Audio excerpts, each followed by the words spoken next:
I think some of you, for those of you visiting us for the first time, welcome to the University of the Land. I'm sure when you drove in, when you walk in, we really are the University of South Africa. I'm sure you saw the building here. You're in Tambo. We've got the Winnie Madikizela, Gate, Dr. Mira Makeba concert. So we really are representing not only South Africa, but as our vision says, the African universities that shapes futures. But before we start, colleagues, I would like for us to just have a moment of reflection. I'll ask the slide number 3. To have a moment of reflection. Recently, we've had the sad news that we've lost one of our colleagues that we know in the profession, Prof. Ishmael Small. I think we've all worked with him, we've all engaged with him, I've appreciated the contribution that he has given to the accounting profession. He was with the South African Institute of Professional Accountants. I'd like us to just have a brief moment of reflection before we officially start our program.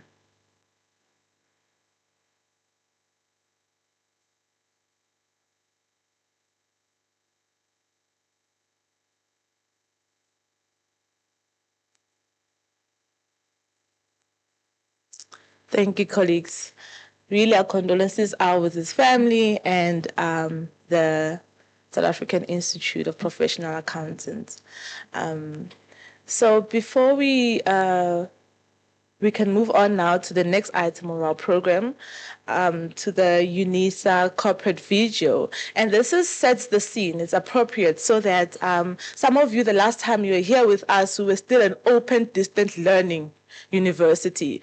And so many things have changed. We are now a CODEL institution, comprehensive open distance e-learning. The E is in small caps, but it's important. An e-learning institution, and this video will set the scene so that you can appreciate where you are and who you're dealing with. And going forward, when you continue to deal with us, to have this context of who is UNISA. And as a college, we have adopted our theme, engage, align, and advance, as a theme, as a project for the next 2 academic years. All right, so, and this deals with the engaging part. So this is part of the engagement. So please, colleagues, multimedia, can we have the video up?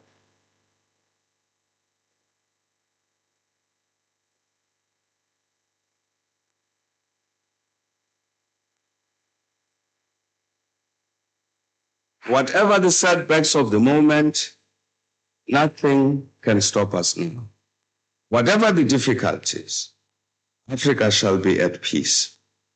However improbable it may sound to the skeptics, Africa will prosper. More than anything, UNISA must be celebrated as a pioneer of the distance education model, an enduring gift not only to South Africa, the continent, but to the human civilization in the knowledge arena the world over. Education is the light in the dark room. It's the spark of a dream. The passport to the future. The seed of generational change. Through education, we reflect on yesterday and refine tomorrow.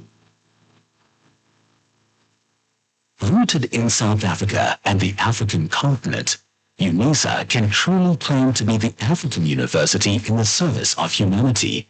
UNISA stands at the pinnacle of education through open distance e-learning, with a footprint of students in more than 100 countries worldwide. Since the founding of the university in 1873 as an examining body, we have been a trailblazer. UNISA is the first and only institution in South Africa to carry our country's name with pride, and the first public university in the world to exclusively teach by means of distance education, an ever-changing dynamic university with a global reach. UNISA's history spans the entire modern history of South Africa, opening up a world of academic study opportunities for former activists and struggle heroes, thought leaders, business people, legal experts, acclaimed entertainers, and sports stars. The university takes pride in almost 1 million alumni, with 10 alumni chapters internationally making their mark in diverse fields and capabilities. Some of the noteworthy alumni include President Nelson Mandela, Thabo Mbeki, who is also the Chancellor and custodian of the university's Calabash Awards, current President Cyril Ramaphosa, former South African Reserve Bank Governor Joe Marcus, and current one, Lesetja Kganyago. Internationally, Reserve Bank governors of Eswatini and Namibia, to name but a few. At UNISA, the World Wide Web is our educational playground, but we also have beautiful and impressive campuses. UNISA's Makelneuk campus is located in the city of Tshwane and is a major landmark of the capital city. The Florida campus in Johannesburg is UNISA's science campus, housing state-of-the-art infrastructure and laboratory equipment. UNISA has 6 regional hubs including Ethiopia and multiple centers across the country. We have embraced the fact that we need to adapt quickly to the fast-paced higher education environment of the 21st century, and this is reflected in our management style and leadership practice. In articulating her vision, the new Principal and Vice-Chancellor of the University of South Africa, the first woman to be appointed at the helm of UNISA, Professor Puleng Kabula, shared that UNISA is well-placed to address society's most demanding challenges by using research to meaningfully transform the lives of those in our communities. To this end, UNISA is working on the following catalytic niche areas. Marine studies. As a discipline, marine studies covers field-specific studies like marine ecology and biology to policy-related studies like marine spatial planning and coastal economies. Many other areas of marine research and studies are covered in this niche area. Aviation and aeronautical studies. Aviation and aeronautical studies covers specializations in areas as diverse as aeronautical engineering and aerospace safety, and South Africa's 18 airports forms a major role player for passengers and goods transitioning to and from our country. This is a niche that supports a major component of the country's economy. Automotive studies. The South African automotive industry is projected to grow from 600,000 to 1.4 million vehicles a year in production. There is major potential to be explored in UNISA's commitment to automotive studies. In 2022, students from the Department of Mechanical Engineering participated in the Sasol Solar Challenge with their solar-powered car that travels from Johannesburg to Cape Town without using a single drop of fuel. Energy studies. UNISA's Institute for Development of Energy for African Sustainability specializes in designing chemical processes, reducing material and energy consumption, as well as carbon dioxide emissions. Space studies and square kilometer array. UNISA has been extensively involved in the $1 billion square kilometer array project since 2012. The UNISA Observatory, situated on the main campus, is a modern, well-equipped facility housing a 14-inch telescope with the College of Science, Engineering and Technology offers undergraduate courses in astrophysics and astronomy with specialization up to PhD level. Fourth Industrial Revolution and Digitalization. The Fourth Industrial Revolution can be described as the advent of cyber-physical systems, involving entirely new capabilities for people and machines. Examples include genome editing and new forms of machine intelligence. The College of Graduate Studies will support and promote studies into 4IR and digitalization, while the Graduate School of Business Leadership presents a short learning program on big data. Natural sciences. The simplest definition of biotechnological studies is applied biology. Through the application of biological knowledge and techniques to develop products or services, the UNISA's College of Agriculture and Environmental Sciences is one of the main partners in the African Biogenome Project, a coordinated Pan-African effort piloting a project with a key objective of sequencing 100,000 endemic species. Health and/or pharmaceutical studies. The Department of Health Studies is prepared for the challenge of equipping their students with research skills and expertise in the field of health and pharmaceutical studies. The UNESCO UNISA Africa Chair in Nanoscience and Nanotechnology is leading the international research into the nano-delivery of medicinal drugs, including African herbal medicine. The College of Law offers an elective undergraduate model on medical law.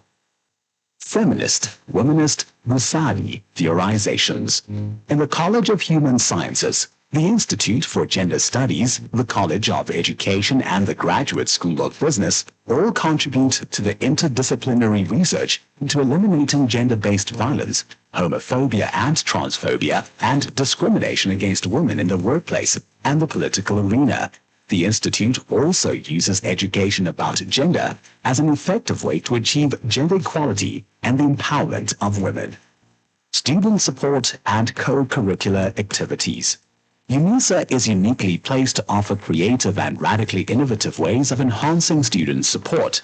UNISA's College of Graduate Studies has developed a whole range of training programs to assist and encourage students. The Advocacy and Resource Center for Students with Disabilities promotes the principle of access for success, and the Student Development Division provides students with social support and leadership development services. These niche areas find expression in the rich tapestry of art disciplines included in the College of Accounting Sciences, Agriculture and Environmental Sciences, Economic and Management Sciences, Education, Graduate Studies, Human Sciences, Law, Science, Engineering and Technology, the Graduate School of Business Leadership, and the Tabumbeki School of Public and International Affairs. As a comprehensive open-distance e-learning institution, UNISA is recognized as a serious player in research globally. From publication and journal output to the number of master's and doctoral graduates, we are moving forwards and upwards. UNISA has made substantial progress in research and innovation, as evidenced by several external and credible scientific ranking systems, with the latest ones, the 2023 Webometrics and Shanghai rankings, placing us in the top 10 universities in the country.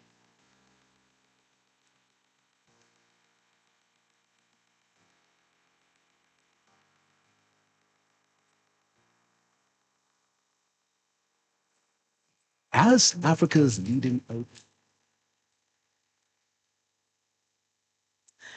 Thank you. I hope you all enjoyed that video, and you got to appreciate the environment that we're working in. And you can now see, colleagues, the challenge that we as an accounting office or school, we have. Did you see in the visual what CSET is doing? The College of Engineering. I mean, they're driving a car to Cape Town on solar. They're doing wonderful things. I think then the update to the video must say the College of Accounting Science has, and that is a challenge that, we have as a profession. Often we are criticized for our back not coming later on in the game, auditing, reporting. So as a college, we've got this challenge, and we've brought you here to help us, to address this challenge of, in the next video when you come, they will say the College of Accounting Science is spearheading this project, and it will be with your input, colleagues. But before I introduce our dear Dr. Hlongwane for the official welcoming, I would like to just make you aware, our guests, please, there are refreshments on the tables. Please help yourself.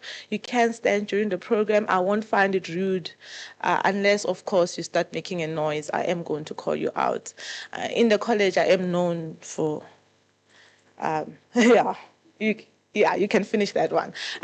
So the bathrooms, the ladies at the back will help you, and the guys, so the bathrooms are to your right. When you go out of this building, just keep going straight and turn, curve with it. You will see the gents and the ladies are there. But please, if you do need any other help, please feel welcome to contact any of us, or to come to me, or to come to our colleagues at the back, and we will assist you.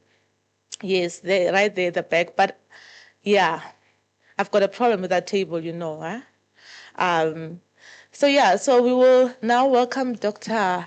Hlongwane, our Executive Dean in the College of Accounting, to give you an official welcoming to this event. Please, Dr. Hlongwane.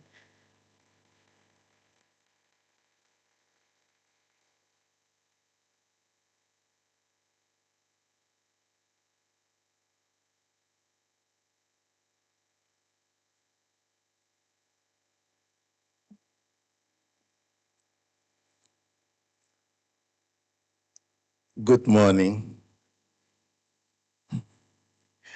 Goeiemorgen.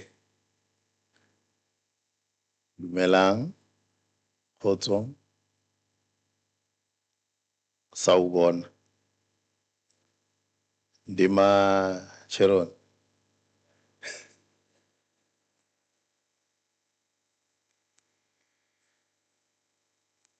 Okay, thank you very much, Madam Program Director. And let me just express my gratitude and yeah, let me say it's a great honor that I'm standing before you, and I'm given the opportunity, Madam Program Director, to welcome our special guests here joining us this morning. And the Program Director, I'm not going to be long here. I promise I will do what I'm here for, what I've been delegated to do. If it happens that I take more time than I'm allocated, just remove me here. So, yeah, maybe Program Director, the first, before I waste more time, let me first acknowledge the presence of our guest. And it is important that I acknowledge each and every one of them. So I will respectfully so. In our culture, you don't ask an elder to stand up. So I apologize, but I won't ask everyone to stand up. Maybe we can raise up your hand. Why I'm saying this is because you might find us, we don't know each other. So if I just call the name, Dr. Hlakudi might not be able to connect the name with the person. And we also have students. So it is important that they also know our stakeholders. So yeah, maybe we can just raise our hands. But if it's comfortable with you, you can even stand up. So we have from SEMA, Romana Rampashet. From FIC, we have Peter Albert. From SAIPA, we have Sikelo Masuku. ACCA Global, Prudence Mutupi. IISA, Sechaba Motaun. From SIBA, we have Faith Ngwenya. From SIBA again, we have Nicole Steenkamp. I wonder why they are sitting on the same table. Yeah. From SAICA, we have Mendy Olifield. From SITE, we have Kitumetse Sesana. From ICFP, we have Chris De Beer.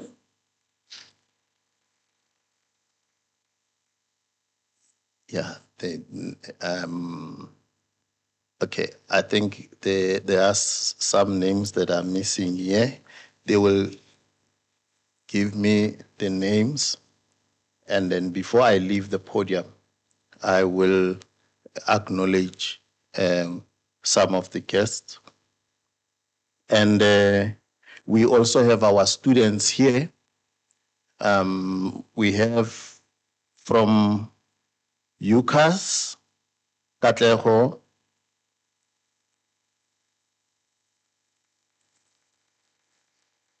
and Cynthia. Yeah, they omitted their surnames here. So, yeah, thank you very much. And then let me also, colleagues, acknowledge the college management who are here. We have our Deputy Executive Dean, Professor Mudisani. We have the Director of School of Applied Accountancy, Prof. Kopeskar. The Director of School of Accountancy, Dr. Hlakudi. The Chair of Department of Financial Governance, Dr. Kududu. And then the Chair of Department of Financial Intelligence, Dr. Mulman.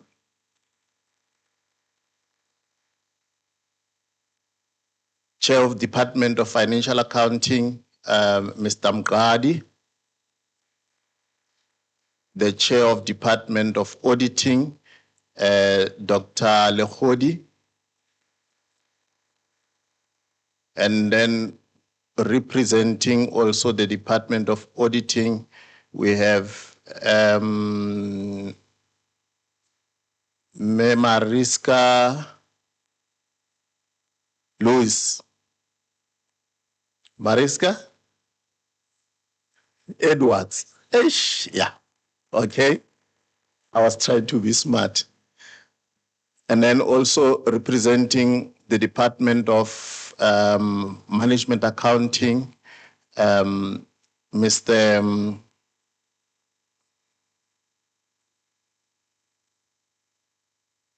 Dwayne Kok.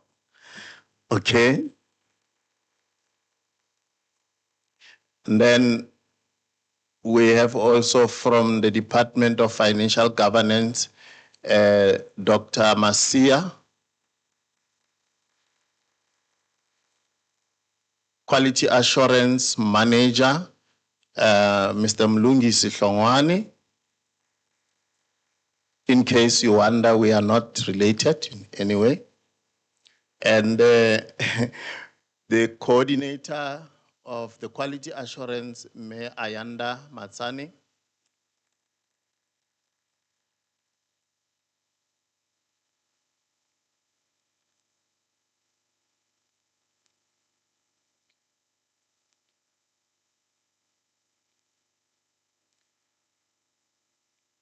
Okay, colleagues, and then we have the manager of teaching and learning, Mr. Vusim Caesar.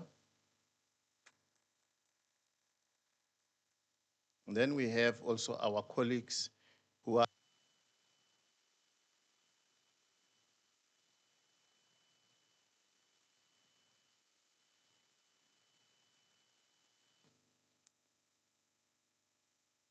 Mr. Simon, there.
colleagues to also announce that the College of Accounting Sciences is actually improving in terms of the staff members who are acquiring their higher degrees, masters and PhDs.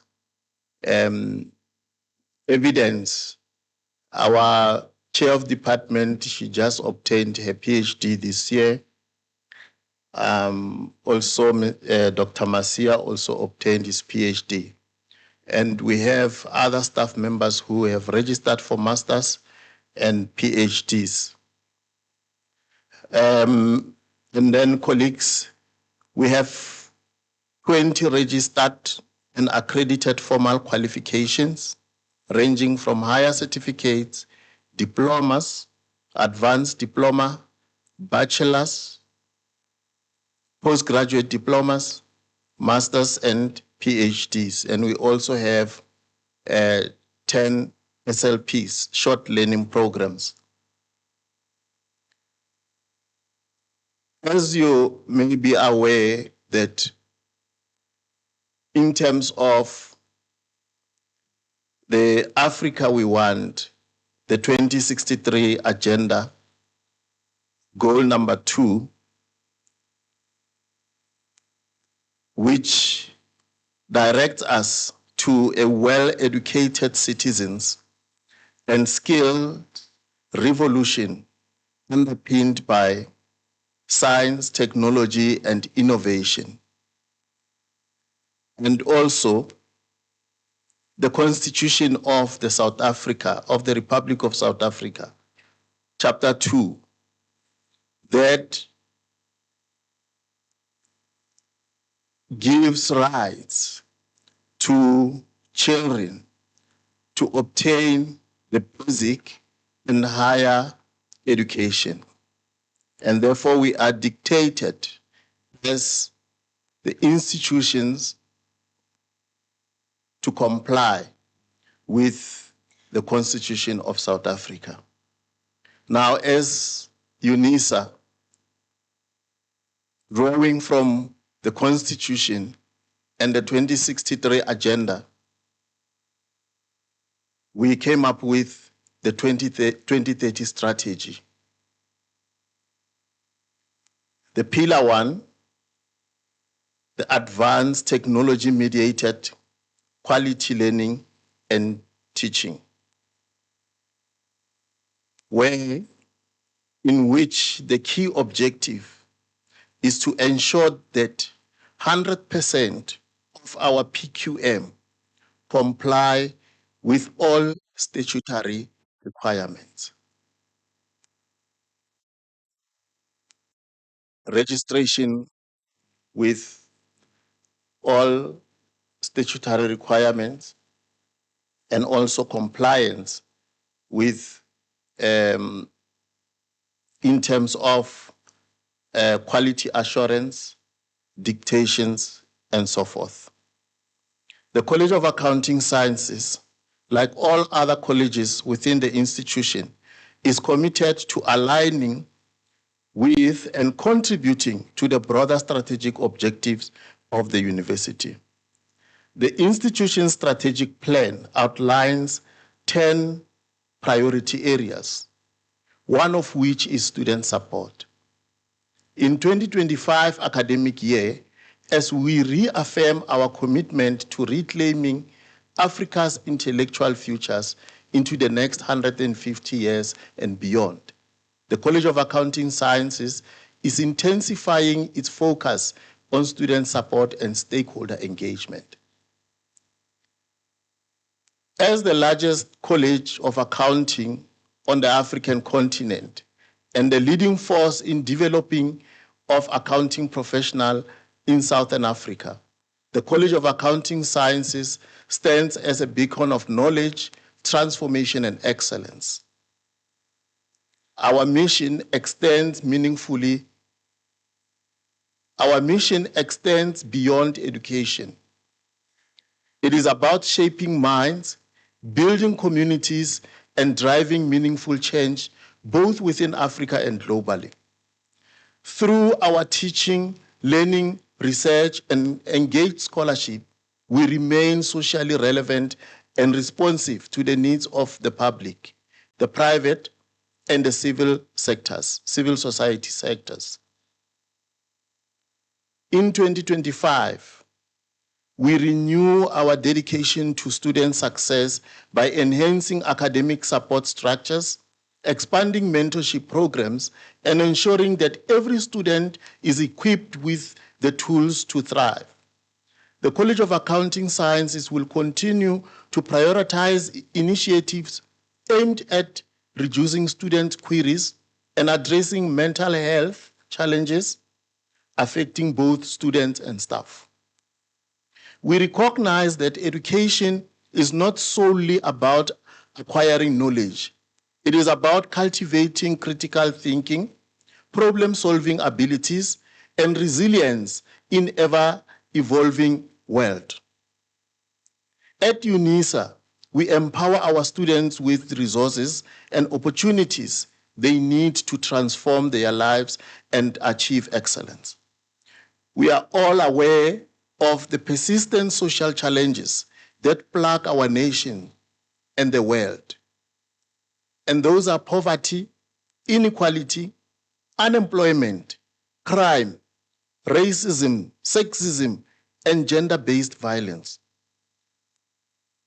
And it is our duty as universities and global society to contribute meaningfully to addressing these issues. Stakeholder engagement remains a cornerstone of our 2025 strategy. We understand that strong partnerships with industry leaders, regulatory bodies, and professional associations are essential to maintaining the relevance and advancement of accounting education. This year, the College of Accounting Sciences will expand its industry collaborations through increased internship opportunities, joint research initiatives, and active advisory board participation.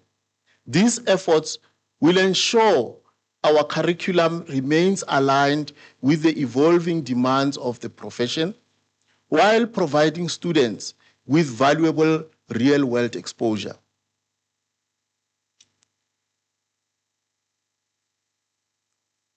As we celebrate the UNISA's legacy and looking towards the next 150 years, we must boldly shape the future of Africa's intellectual landscape.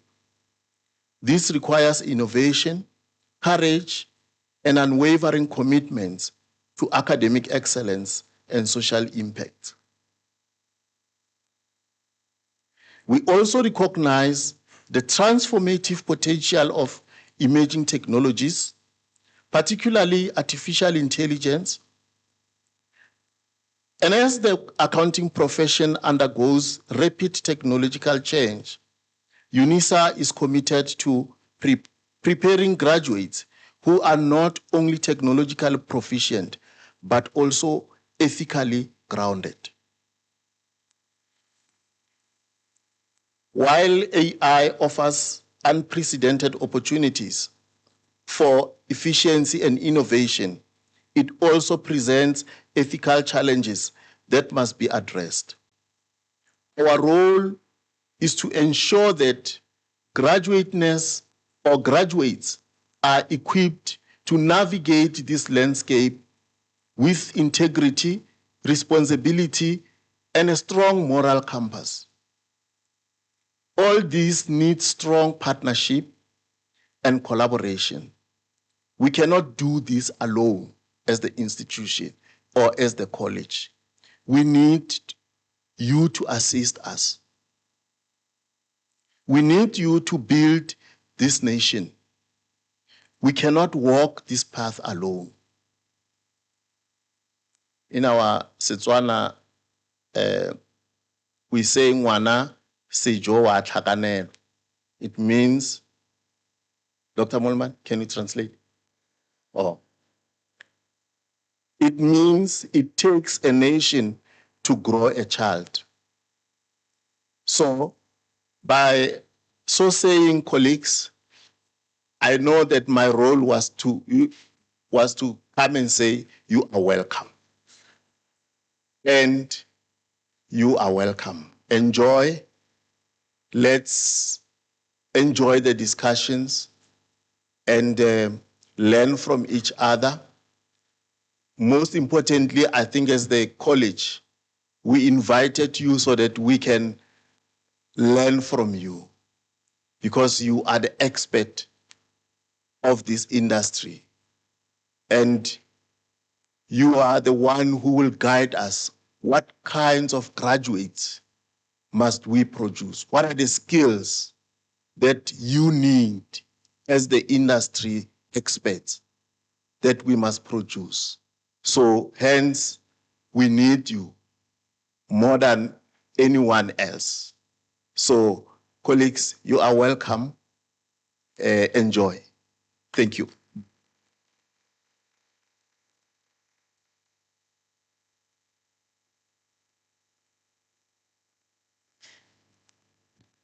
You will notice that I will do this often this whole morning.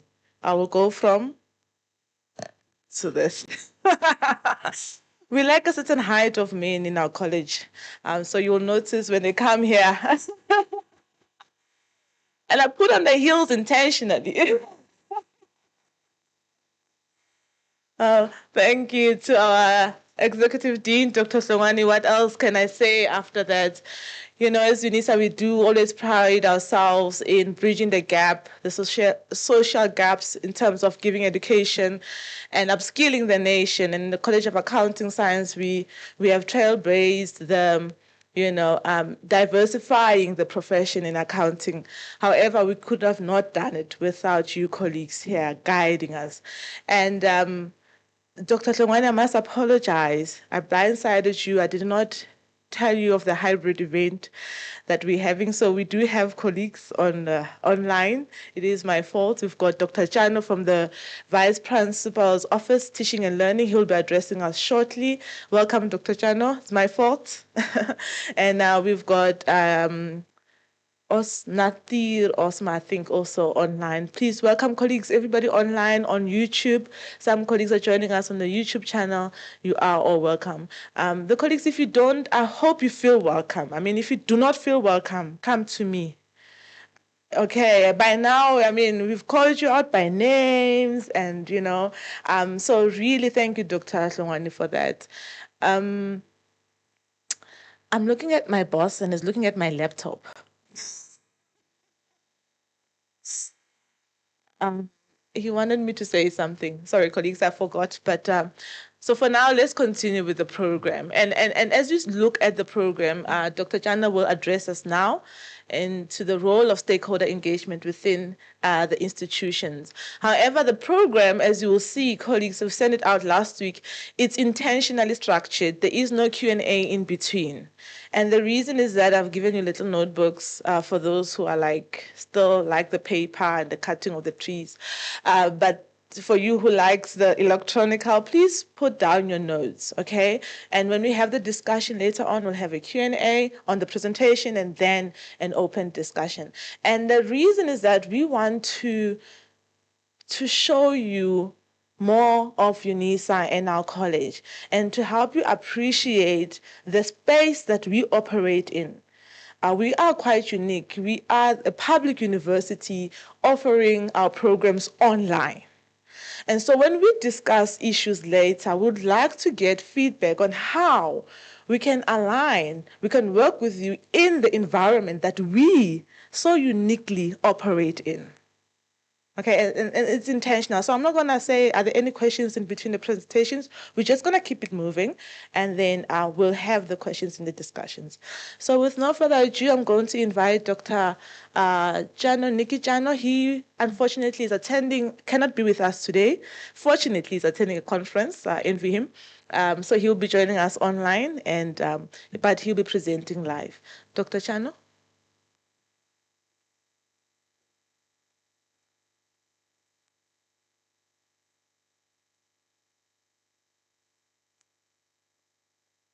Let me confirm if you can hear me.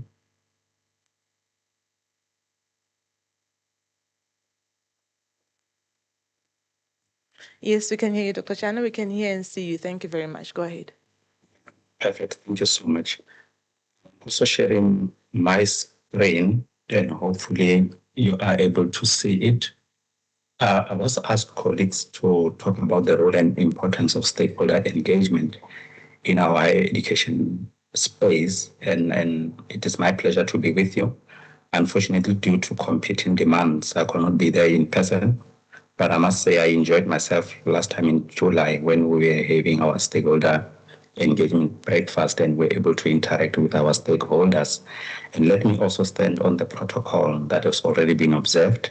And I hope you'll sort of get the gist of my message in terms of why do we need stakeholder engagement in our space.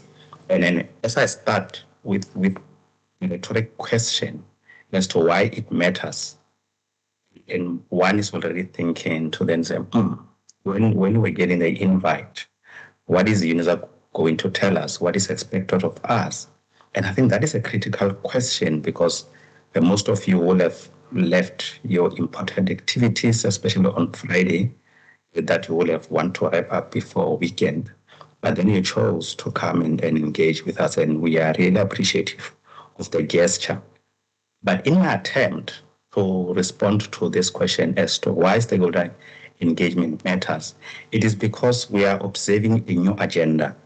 A new agenda in our space, and you will see later, there has been publication around July on this particular aspect around the new agenda.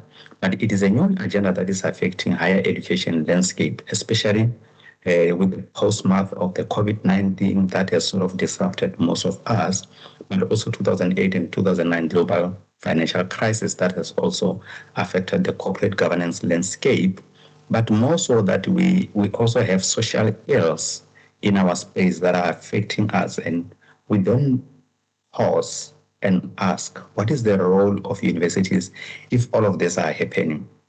And I think given what is happening around our political environment as well in the country, one is also thinking to then say, what are the voice from academia?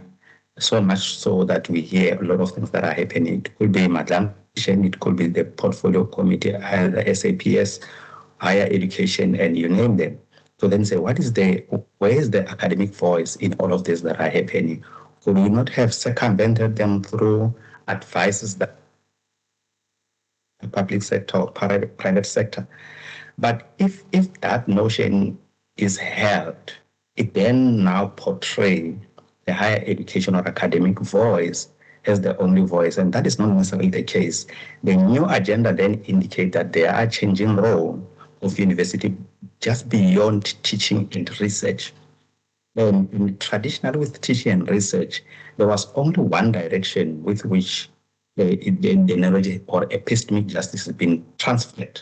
But with this changing role, we are seeing that there is no need for what we would have called as traditional ivory tower. And that traditional ivory tower implies an historical notion that universities are isolated centers of knowledge and they're detached from everyday activities. But with what we are seeing around our environment, around our lives, it cannot be that we remain isolated because that traditional notion needs to change. Therefore, as a result, there is a need to reinvent universities. And this need for reinvention basically is coming from perspective that we as universities, we need to be learning society. And why do we need to be learning society? Because the traditional model or way of viewing universities is no longer sustainable in today's dynamic and continuously changing environment. Therefore, we need to look at a culture around Ivory Tower and how it impacts on stakeholder engagement. But also, secondly, if you are looking in terms of why do we need to have engagements like this? Because we're looking at relevancy of our program offering. We are looking at the impact of our program offering, but sustainability of that. And if I were to link this with what Dr. Tlongwane said in his opening remarks, to then say we invited you today to also learn from you and indicate to us what type of graduates are you looking for so that we are in this symbiotic relationship, and we continue to shape one another. So if you then indicate to say, as a sector, this is what we are looking, these are the graduates' attributes that we are looking from the university. And if you see us struggling, then come and help us to say, this is how we can achieve, so that we are in this co-creation process of the knowledge. And that knowledge is no longer one-dimensional as it was traditionally the case. So what you're saying is that, and again, linking to the video that was played for us in the beginning, in terms of the strategic direction of the university, you will see that stakeholder engagement, it is located within our strategic intent, and it is intentional of the management to ensure that we do promote the stakeholder engagement. It becomes our core business. And as I said earlier, there was a research that was done in July by Patrick Blesenga, and he argued that there is a need for reinvention of the universities towards a learning society.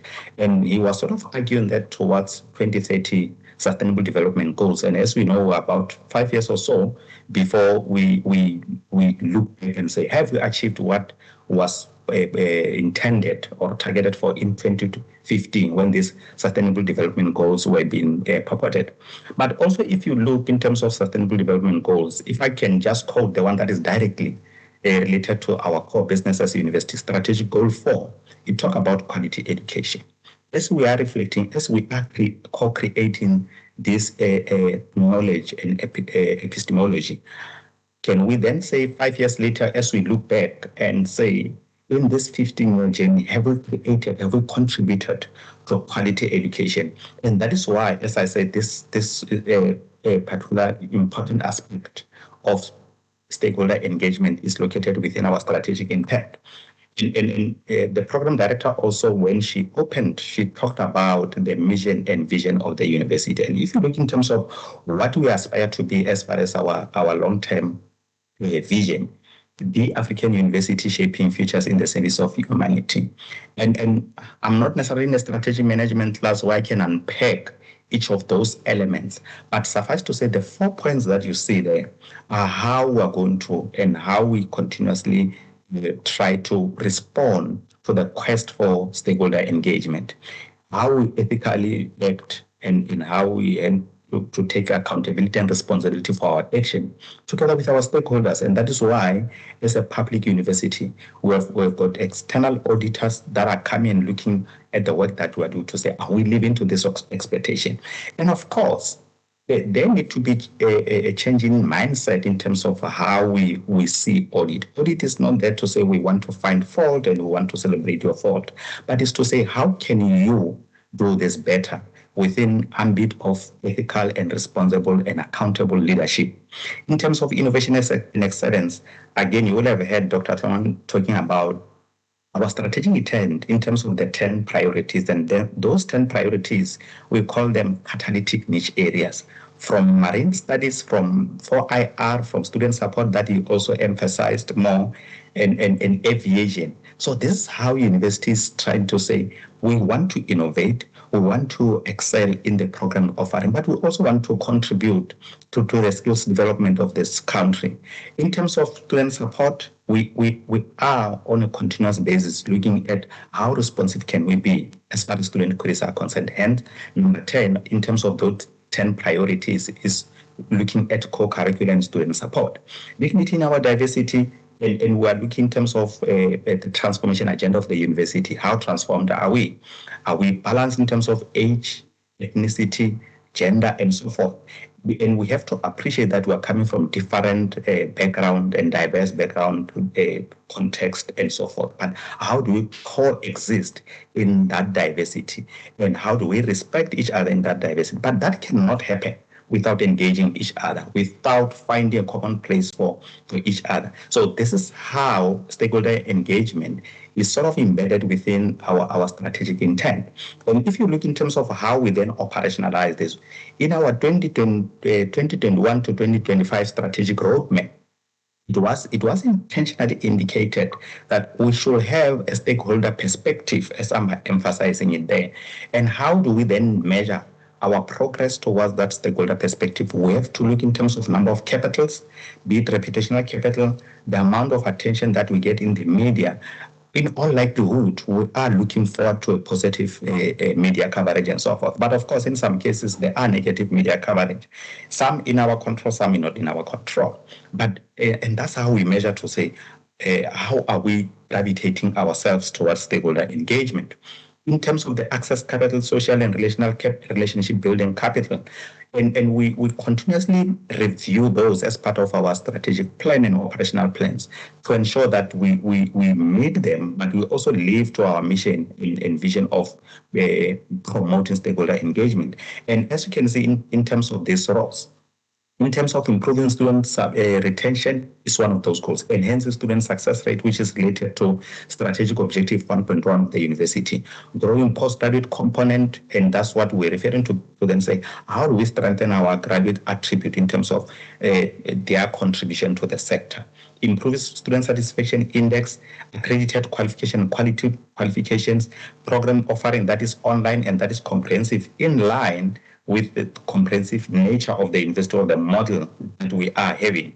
How do we then facilitate access to digital devices and network so that we bridge that digital divide? Much as when we are purely an online institution, how do we then promote that access so that a student in a far-flung areas, they are still able to access our teaching and learning and they don't feel left out and so forth. But of course, we cannot do that without research, hence promotion of scholarship of teaching and learning.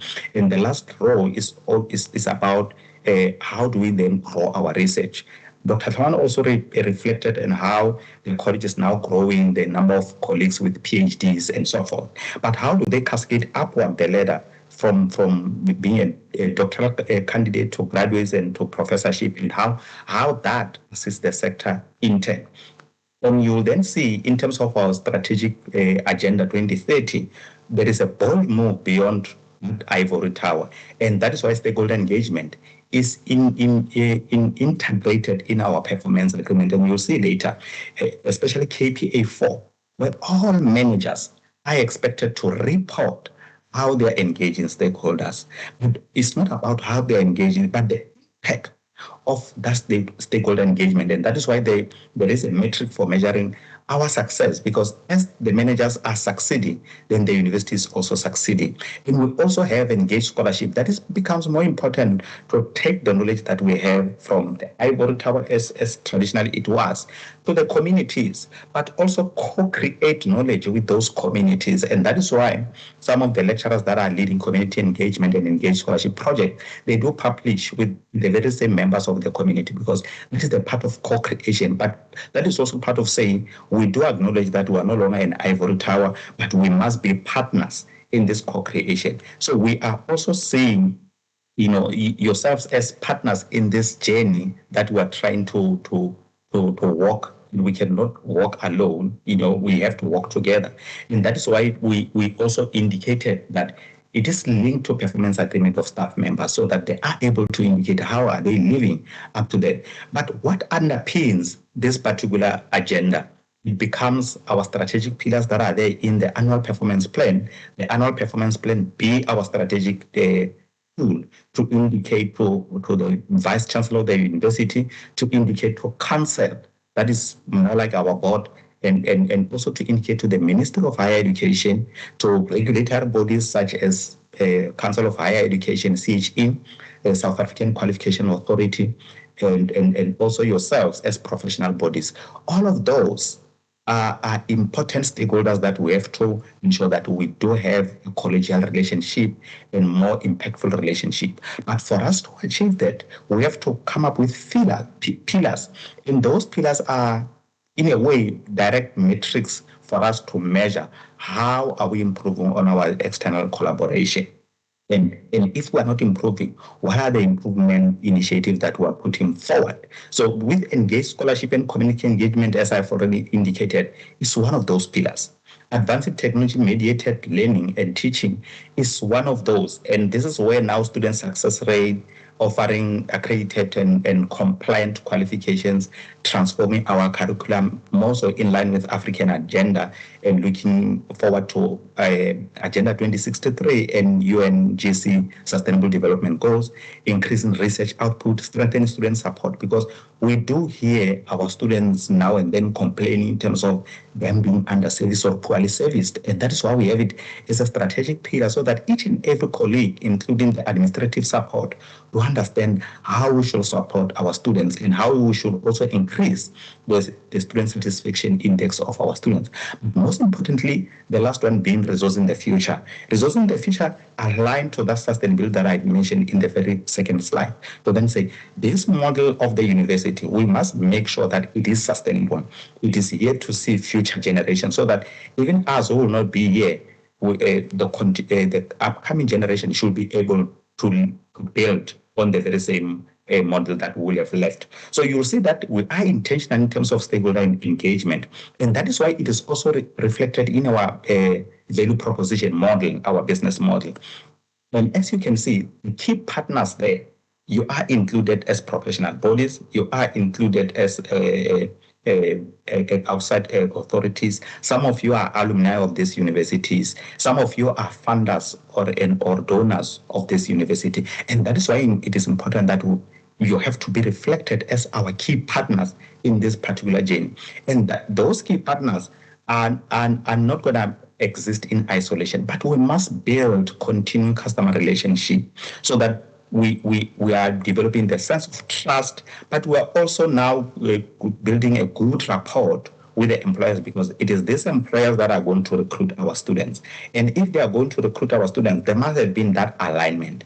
If there is no alignment, then it becomes a challenge for us then to continue satisfying the demand that is there in the labor market, but also promoting that student-centeredness initiative of ensuring that whatever that we are doing, it is the student that comes first, just like in private business, where customer is always right. So it is those pillars that are assisting us to ensure that we do live and we walk the talk as far as this stakeholder engagement it is concerned.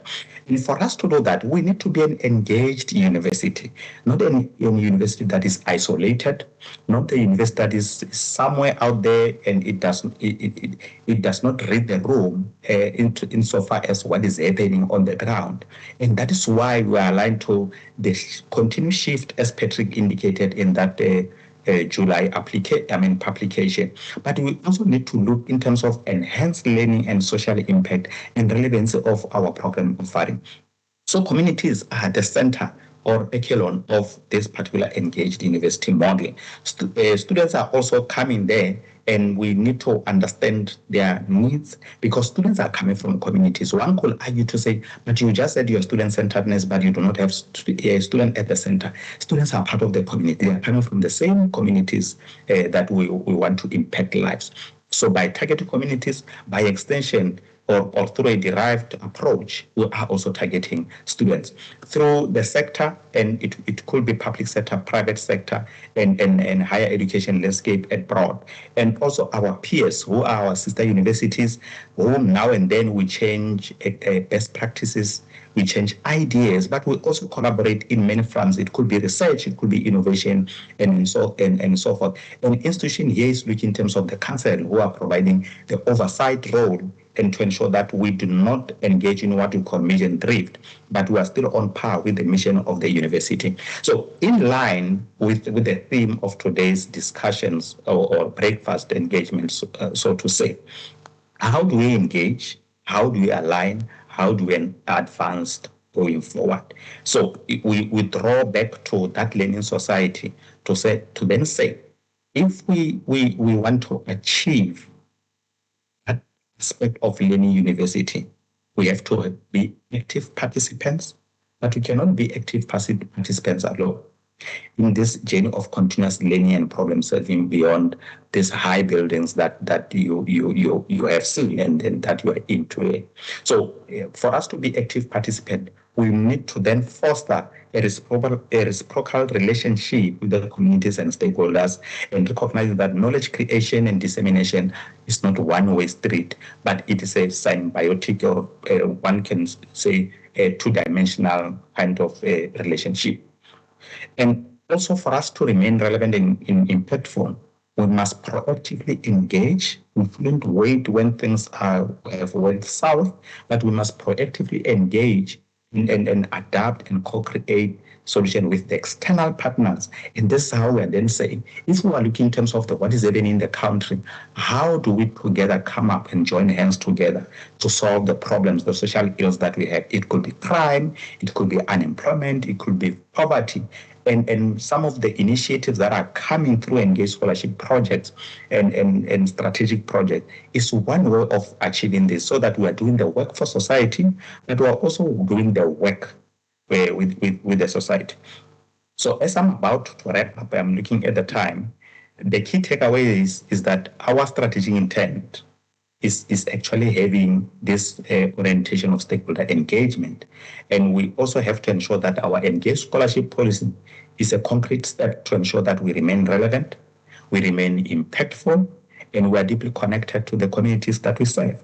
Otherwise, then we will not be in existence. So as a result, there is a need for collective effort, including our stakeholders, towards open, responsive, and truly engaged and towards learning society. So this is why I'm going to pause, Program Director, and I hope I have shared the message with the colleagues. They now understand why they are here. If perhaps Dr. Tongan would not have done justice as to why they were here. So we do value this relationship, we do value this partnership, and continue to indicate to us what are our blind spots. But how do we co-create, how do we co-improve on those blind spots? Thank you so much for your audience. Thank you so much, Dr. Chano, for a wonderful presentation. I think the colleagues, I saw some nods in the crowd. I know you're not privy to see the room, but I think they do understand why we have invited them here and what's the purpose of this engagement. If Dr. Chano was here, I would also put the mic up. So, yeah. So we are going to just move swiftly along. I am aware of the time, colleagues. I am a timekeeper, but I would like us to move on to the last presentation for now, to Mr. Msiza. If you are feeling low energy, there are still some stuff that you can nibble on. So please do take care of your health. It is very important. Please. I don't want to have negative news in the media. Okay. So let's welcome our tuition manager, Mr. Msiza, and he's going to showcase what we are doing in the college.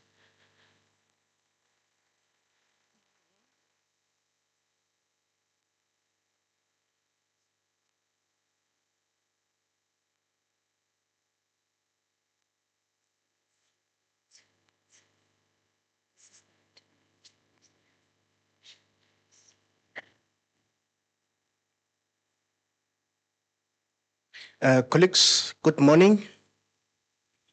Sanbonani, Dumelang, Abushen, Kuyamore. My name is Vusi. I had to adjust the mic in line with my name, thanks to the program director. Colleagues from oh, sure. You see, I have to apologize again. I'm not visible on the camera. Okay. I'll try to have this presentation as a conversation. I'm responsible for teaching and learner support in our college. As indicated by the previous two speakers, Dr. Hlongwane, our executive dean, did give an outline of the qualifications that we offer as a college, and also did touch on the student base that we enroll in our college. And also Dr. Chanu did touch on some of the strategic objectives and the strategies that we implement as an institution. So from the portfolio of teaching and learner support is for the college to engage with the student as our primary stakeholder.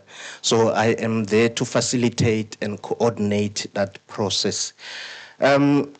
This particular slide have already been touched on. Our college has two schools, the School of Accountancy and the School of Applied Accounting Sciences, which is our CTA school.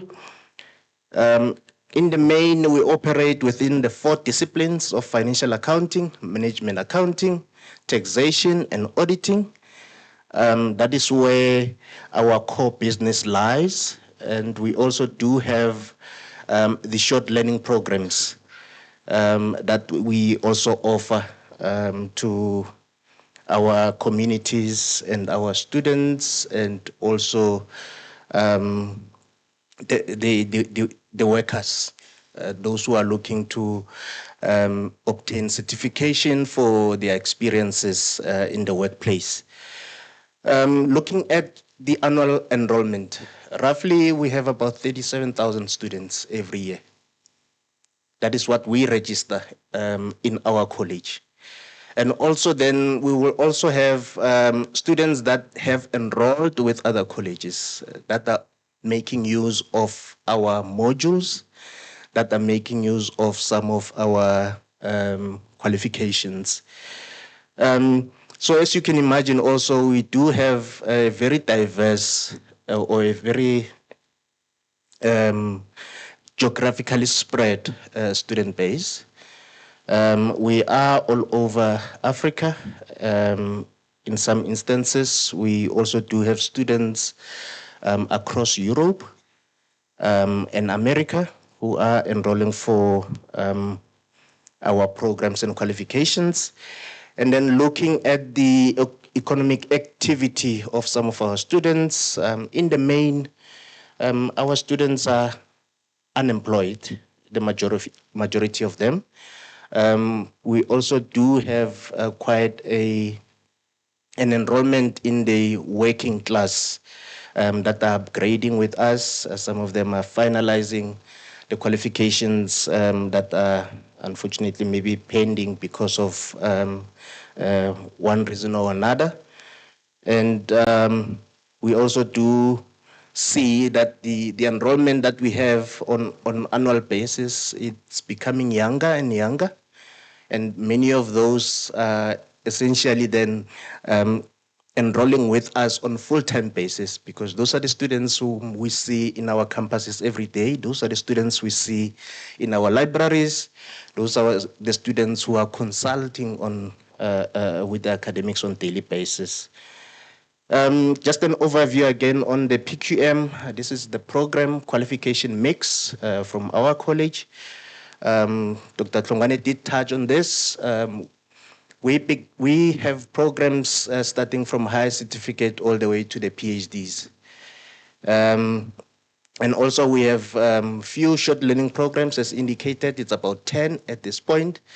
We are looking to grow those short learning programs, and we are also looking into venturing into micro-credentials as per the latest announcement from the Department of Higher Education.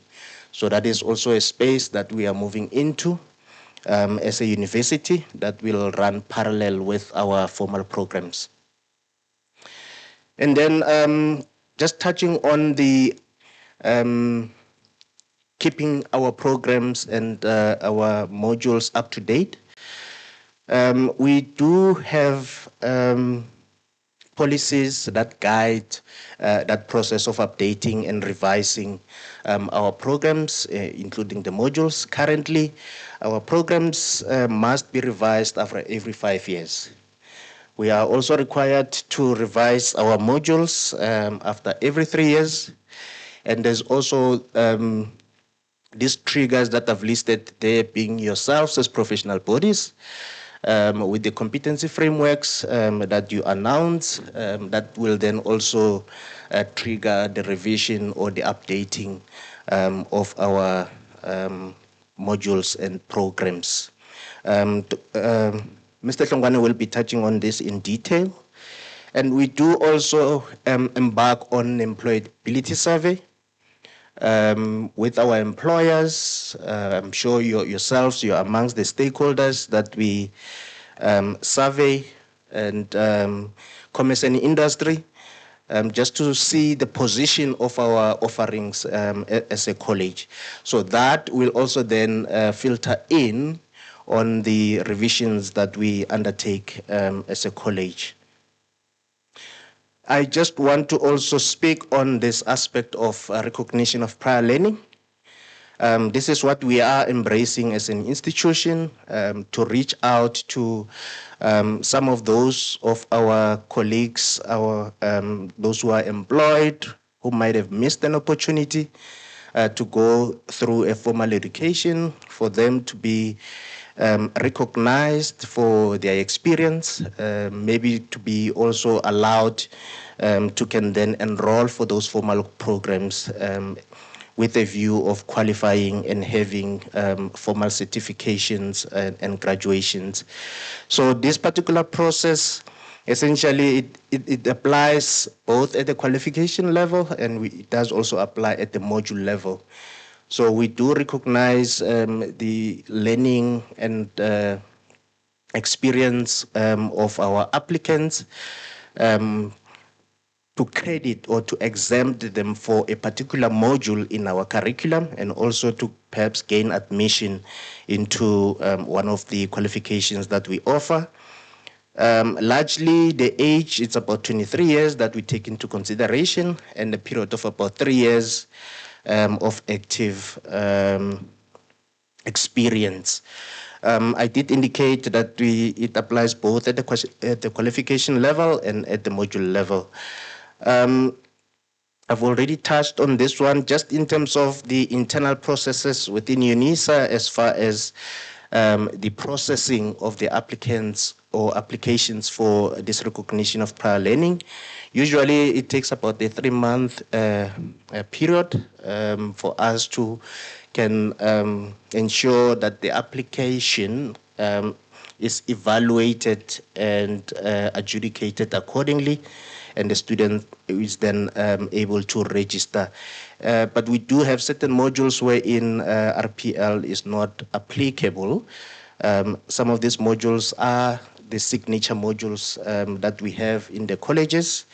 So those are instances where perhaps a student will not get an opportunity to can make use of their experience to obtain a credit. And then I just want to highlight the student walk. This is the student journey within UNISA that we are part of as a college.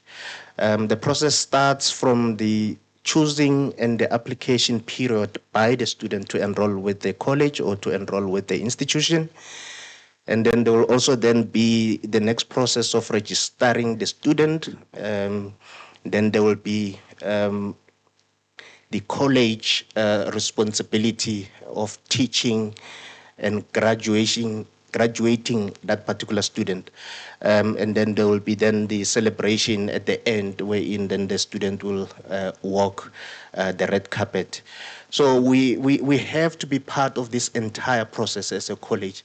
And that is then the role of the teaching and learning portfolio, in that I need to coordinate with all these we call them directorates, our support departments, that assist us in ensuring that the student is registered, the student is able to take our assessments, a student is able to graduate. So that is where then as a portfolio of teaching and learner support, we play a significant role. And then in terms of our teaching and learner supports, I've just highlighted few items there wherein we engage actively as a college with our students. We work on the basis of lesson plans at the beginning of the year, wherein the academics will indicate what activities are planned for that particular academic period, and we do monitor the achievement of those plans to ensure that at the end of the year, our students are able to achieve their successes. Amongst other strategies that we implement, obviously, as indicated, we are now almost a fully online university. So we do make use to a large extent of our online platforms. In the main, we do have, or our students rather, they do have access to the Office 365 by virtue of registering with the university. So they do then have access to all the applications within that Office 365. Our classes are mainly offered on the MS Teams platform, although we also do have some of the physical classes in our regions, as indicated in the opening video. We do have our lecturers who are visiting those regions to have those physical engagements with our students. And then we also do make use of the discussion forums. These are online on our learning management system. And there's also still or an embracing of WhatsApp app and other social platforms wherein some of our academics are engaging with our students. So we have been also making use of e-tutors, teaching assistants to support our students. These are the qualified CAs in many instances that are in business, wherein we employ them on contract basis so that they can offer support to our students using our online learning management system. So they are able to engage with our students to assist in terms of resolving academic queries, and to some extent, they can also escalate some of those queries to the academics. So we are changing going forward from 2026 in that we are going to be appointing junior lecturers to replace this e-tutoring system. But we are still looking at CAs who are in practice, CAs who are in position of MND qualifications. That is the direction that the university is taking, in that everyone will have to have MND qualification in addition to a professional qualification. So we're not only limiting ourselves to CAs, we are looking at the other professional bodies, the CMAs, the ACCAs, CIPAs. We are also looking into those spaces to find a potential academics or the junior lecturers that they are also known as adjunct lecturers or adjunct academics that will be supporting our students going forward. But in the past, we just termed all of those as e-tutors. And then I did indicate that there is also a prevalence of our academics on WhatsApp groups and social media platforms. I also want to highlight some of the challenges that we are facing as a college. We are seeing that our students tend to want to take shortcuts. There are students who are buying model assessments during exams, during assignments. We are picking that up, and we are flagging those for academic dishonesties. So, and we are aware that there are many complaints that are directed to your spaces as professional bodies, complaining about UNISA not releasing results, UNISA this, UNISA that. But you must be aware what is the cause, why are you receiving those complaints? And some of them, yes, are genuine, but there's quite a lot that leaves so much questions. And we have picked up that we are also struggling in terms of attracting participation from our students, both in the classes that we conduct and also in terms of the participation of in the assessment submissions that we are picking up in that students are not so committed in some of our formative assessments. Hence, perhaps we might see a lot of students struggling and not succeeding in the in their academic qualifications. Yeah, and also the AI tools are becoming a serious challenge for us as an institution. And I believe this is across the country. The wrongful usage of the AI tools by our students, although we're still working on the policies to guide the usage of the AI tools within the academic spaces. And we have been enforcing the use of proctoring tools. There is still a resistance on the student part in that some of them are still finding ways to circumvent the proctoring tools. But again, this is the space where the quality assurance will be talking to. And again, there are also students who are wanting to complete everything at once. They are taking more and not, unfortunately, able to cope by the end of the academic year. And then I just want to touch again briefly on the Engage Scholarship or community engagement. This is an area wherein we can collaborate as a college, as an institution, and yourself, wherein we can give back to our communities. There are projects that are currently looking at schools wherein we are making ourselves visible, but we are also cultivating the future student of the accounting profession. We also have a new project in the taxation department. It's a tax clinic that we have recently established in collaboration with SARS, TAKIS, and I think TUT as well. This is I think for now, a flagship Engage Scholarship project that the college is really proud of. And we are also working together with other colleges on a project that we called Future Minds. This is a project that is also the maths and science and accounting subjects at schools level. It is offered every Saturday. It is coordinated within the Directorate of Student Support and Facilitation of Learning. But yeah, we are part of that particular project as a college. So hence, I'm also calling upon yourself. This is an opportunity for us to collaborate.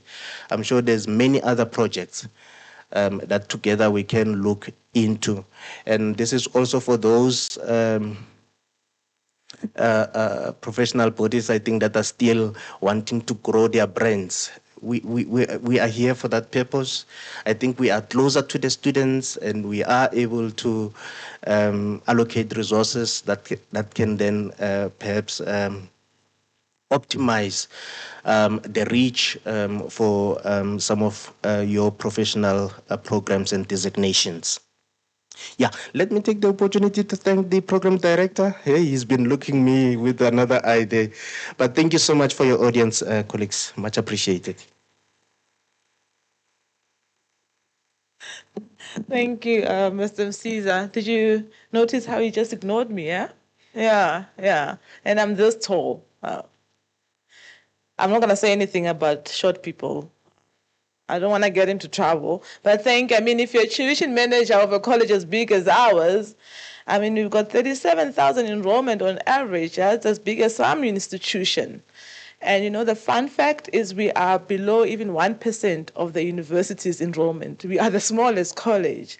So colleagues, I'm sure you can appreciate that everything we do, the numbers that we were caring for.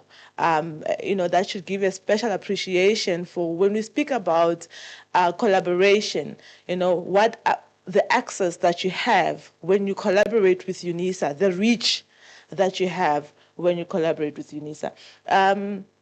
I will ask for that we break for a tea break. And although I began on time, my colleagues just have a lot to say. We are 30 minutes late. So can I ask that we be back at 10:45? And I will start promptly at 10:45, and then we just have 2 more items before our question and answer. I do apologize for being slightly behind time. All right, colleagues, please enjoy yourself. There's some tea at the back. Please serve yourself. And before we go to tea, I also want to acknowledge there's some few guests that arrived after Dr. Hlongwane's welcome. The Vice President of the South African chapter at Isaka, Mr. Muwango Livashe. I'm so sorry if I butchered your name. Can you please raise your hand? There is, colleagues. And from SAIT, the educational consultant, Ms. Kim Mtetwa. There she is. And our very own student, Lefang Kadimeng, right here. There is, colleagues. And it was intentional not to put name tags. Okay, because I am saving fruitless and wasteful expenditure. Nobody reads those name tags. And I hate how they ruin my jacket. And then I do give you the lapel, and it's so low, people can't read. And by the time I tell you pick it up, I've told you my name. So please, let us network, have fun, have some tea. Let's see each other at 10:45. Thank you.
So far, but we will allow for some engagement.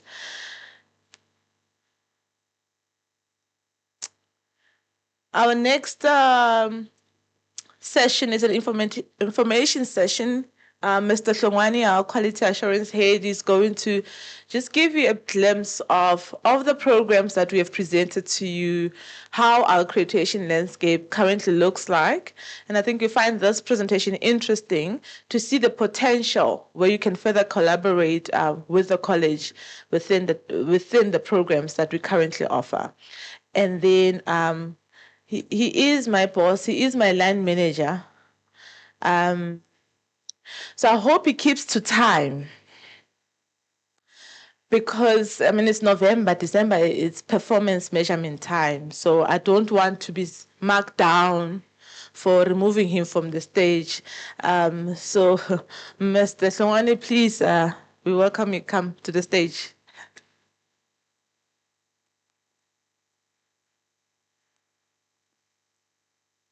And the first thing I have to do is to drop the mic.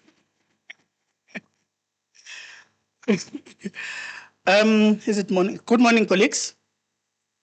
Yeah, Ayanda, you have to be very careful, sis. As far as the time is concerned.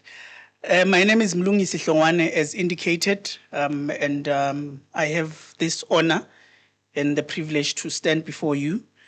As Ayanda indicated, that I'm just going to be taking you through, as you would see in your program, just the UNISA College of Accounting Sciences accreditation landscape.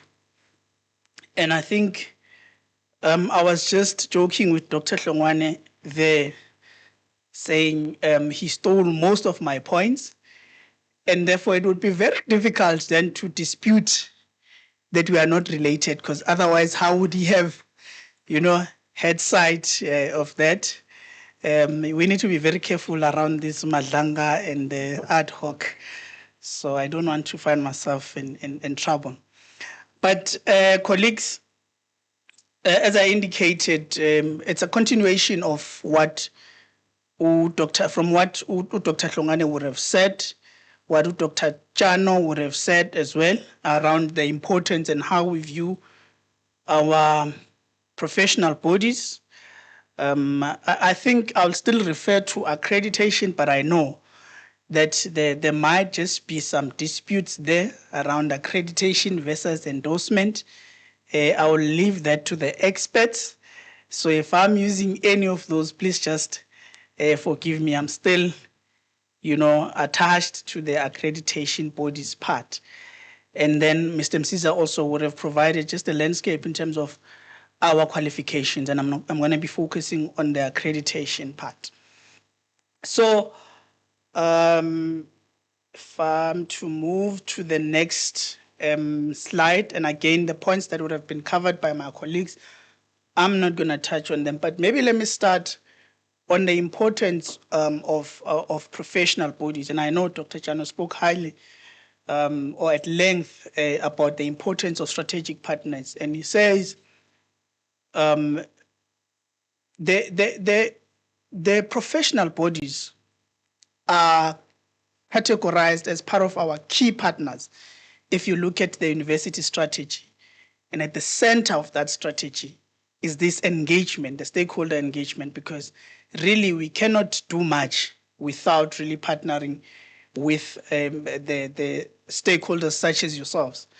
And this is again a continuation of a discussion that we would have had with the training officers, and some of you would have been present or would have been represented in that discussion, just to get the voice, of those that we serve together, but also of those that we serve. So I view professional bodies as, I would say, conductors in an orchestra, whereas ourselves as the academic institutions would be sort of composers, because it is then us who then come up with, the curriculum, and then even though it is not even to a certain extent, to a greater extent, it would be influenced by the competency framework that you then prescribe for us. So if you think of a score then in an orchestra, so that would be us. And then on the other side, the composers would be you, just making sure that there's harmony, and there's alignment to what the industry wants. So I would not imagine an orchestra without the conductor, even if we can have that composer. So you are very important to us, but also I view you as one side of the foundation of the bridge, and then us on the other side. So just to make sure that there's this transition. So we take in the students, we train them, and then you make sure that there's that alignment with what the industry expects. You give them the designations and all of that. So we value the role that the accreditation bodies or the professional bodies play in the quality assurance space, and that is making sure that you set standards in terms of what needs to be taught, and then you assist us in the process to make sure that those standards are met. Times you come and verify if that is the case, and it feels like a painful process, but we appreciate that. The graduate employability, very important, because we know that most employers prefer candidates or students with professionally endorsed qualifications. So that's the role also that you play. In terms of ensuring the industry relevance, I spoke about that. So your competency framework makes sure that we teach stuff that will then make our students to be aligned with what the industry expect. So that is also one of the roles that you play, which are very significant. Global recognition. We know most of the professional bodies here are internationally recognized. And that makes it easy then for our qualifications to also be globally recognized. And it allows for this mobility even of our candidates, of your candidates, our students. So again, the pathways to professional designations, and I think Anda spoke about that. We are one of the colleges that prides itself with the diversity that we have in terms of the professionally accredited qualifications by different accreditation bodies. So that is also a role that you help us in making sure that we kind of achieve that. Stakeholder confidence, not only the employers, but even the outside world.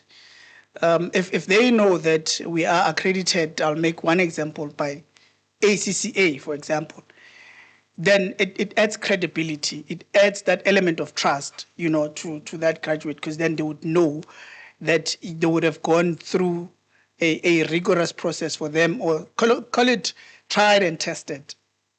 Continuous improvement, and that is in the instances where you come for your monitoring visits. We recently had one, I think on the 31st, yes, last week Friday, we were under a grilling by the South African Institute of Chartered Accountant, which is SAICA.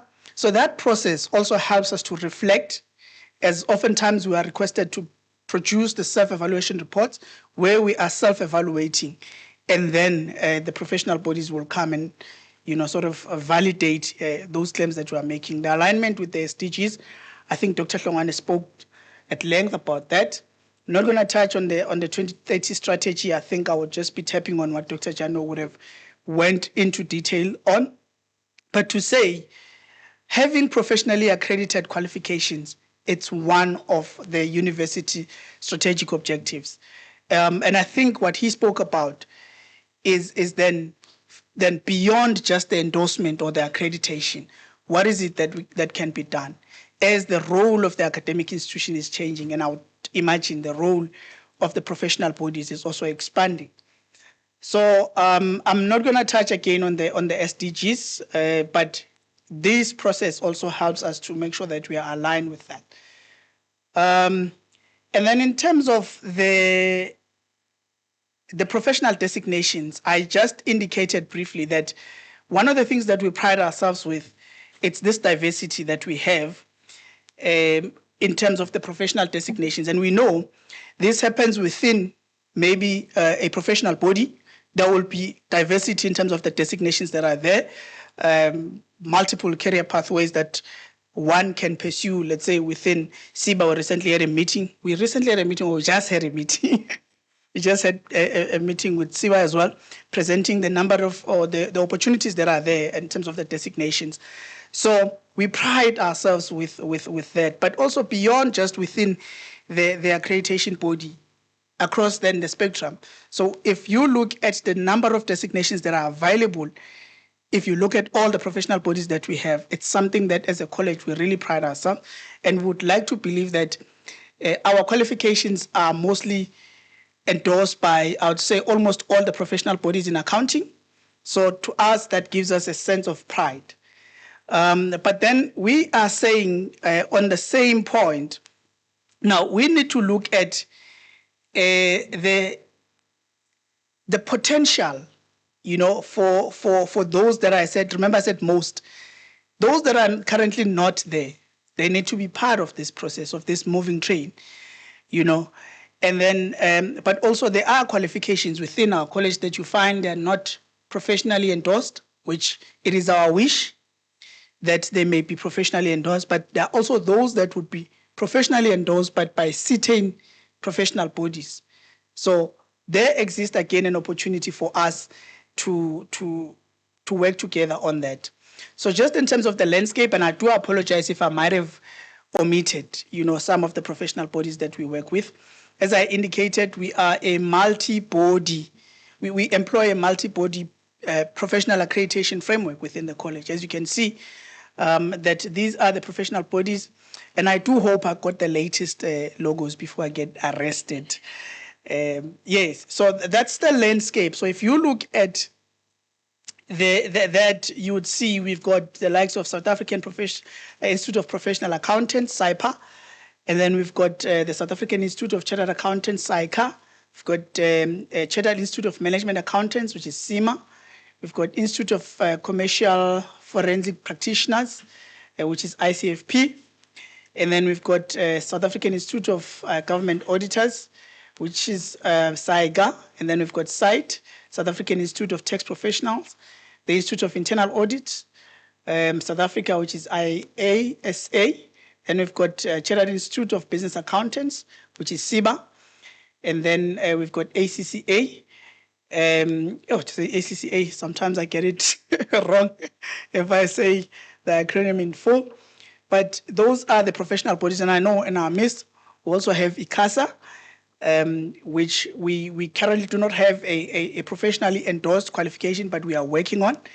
So this is our landscape. And again, this is our pride to say we are probably one of the few institutions that will have all of these professional bodies represented somehow. And one of the things and the mission that we are driving as the college is to say we need to be seen to be at the forefront of driving these multiple pathways for our students. In other words, there's not going to be a professional body that we prioritize, but we open it up to students to then look at all the professional qualifications and the professional designations that are there, within the accounting field. And we are glad to be working with these professional bodies. So in terms of going into detail, and I would like maybe to just pay attention to what you see as a potential, opportunity that we can take. If you look at our higher certificate in accounting sciences, currently it enjoys no affiliation. And again, we are very much flexible in terms of listening to say, we see your higher certificate in accounting sciences, but for it to then benefit the student to be able to be eligible maybe to write, a CIBA professional exam, these are the things that you could include. So that's the whole purpose of this discussion. As we see, if you look at this one and you see that there's something that needs to be done, then it's an opportunity for us to then engage. Then we've got our advanced certificate in accounting sciences, which is at an NQF level 6. I've also included the NQF level so that as you frame your thinking, you would know exactly where it's positioned, which is affiliated by, which is endorsed by CIMA, endorsed, accredited. You will just forgive me on that one. Diploma in Accounting Sciences, again, CIMA. And we'd like to thank CIMA. CIMA, is appearing almost everywhere in our qualification. That's a good sign. And then our advanced diploma in accounting sciences, and I must say this is a fairly endorsed qualification relative to the others. So there seems to be this thing that you are doing right that makes it so lucrative to the professional bodies, the advanced diploma in accounting sciences. As you see, a number of professional bodies are actually included there. So in the interest of time, again, I will not go through each of them, but you will realize that there are certain professional bodies that are still not appearing there. It might be an opportunity for them to say, give us your curriculum, let's see what's included there, and then let's see if we cannot then find a way to endorse those qualifications. And then there would be our postgraduate diplomas. Again, they are all accredited by different professional bodies except for the postgraduate diploma that specializes in financial accounting. You'll see sort of one qualification, but then with different specialization. So that's also, that exists an opportunity again for the potential accreditation. And we recently just got in this one from SITE. We are really appreciative. And maybe let's thank Prof. Margaret, who's been working very hard on that. And I see now she's seated next to the SITE people. So yeah, that's the recent accreditation that we got. So we are able then to have to have tax practitioners and tax advisors. Yes. Okay. Thank you, colleagues. And I mean, if we get to the bachelors now, you will see there, Mr. Sana and Ms. Mtetwa, if you look at that no, that none, which is red, I really implore that you look into that and it must change. And I do have hopes that it will change. So that's the landscape, colleagues, and mostly our qualification, our MNTs. We don't really have that, and I think you'll understand. It's mostly the research qualifications. So I would have focused on what I would say it's undergraduate in the UNISA language, but you'll see there's honors as well that's accredited by CIMA. And then, so if we look at this, it's not without challenges, but with every challenge, then there is an opportunity.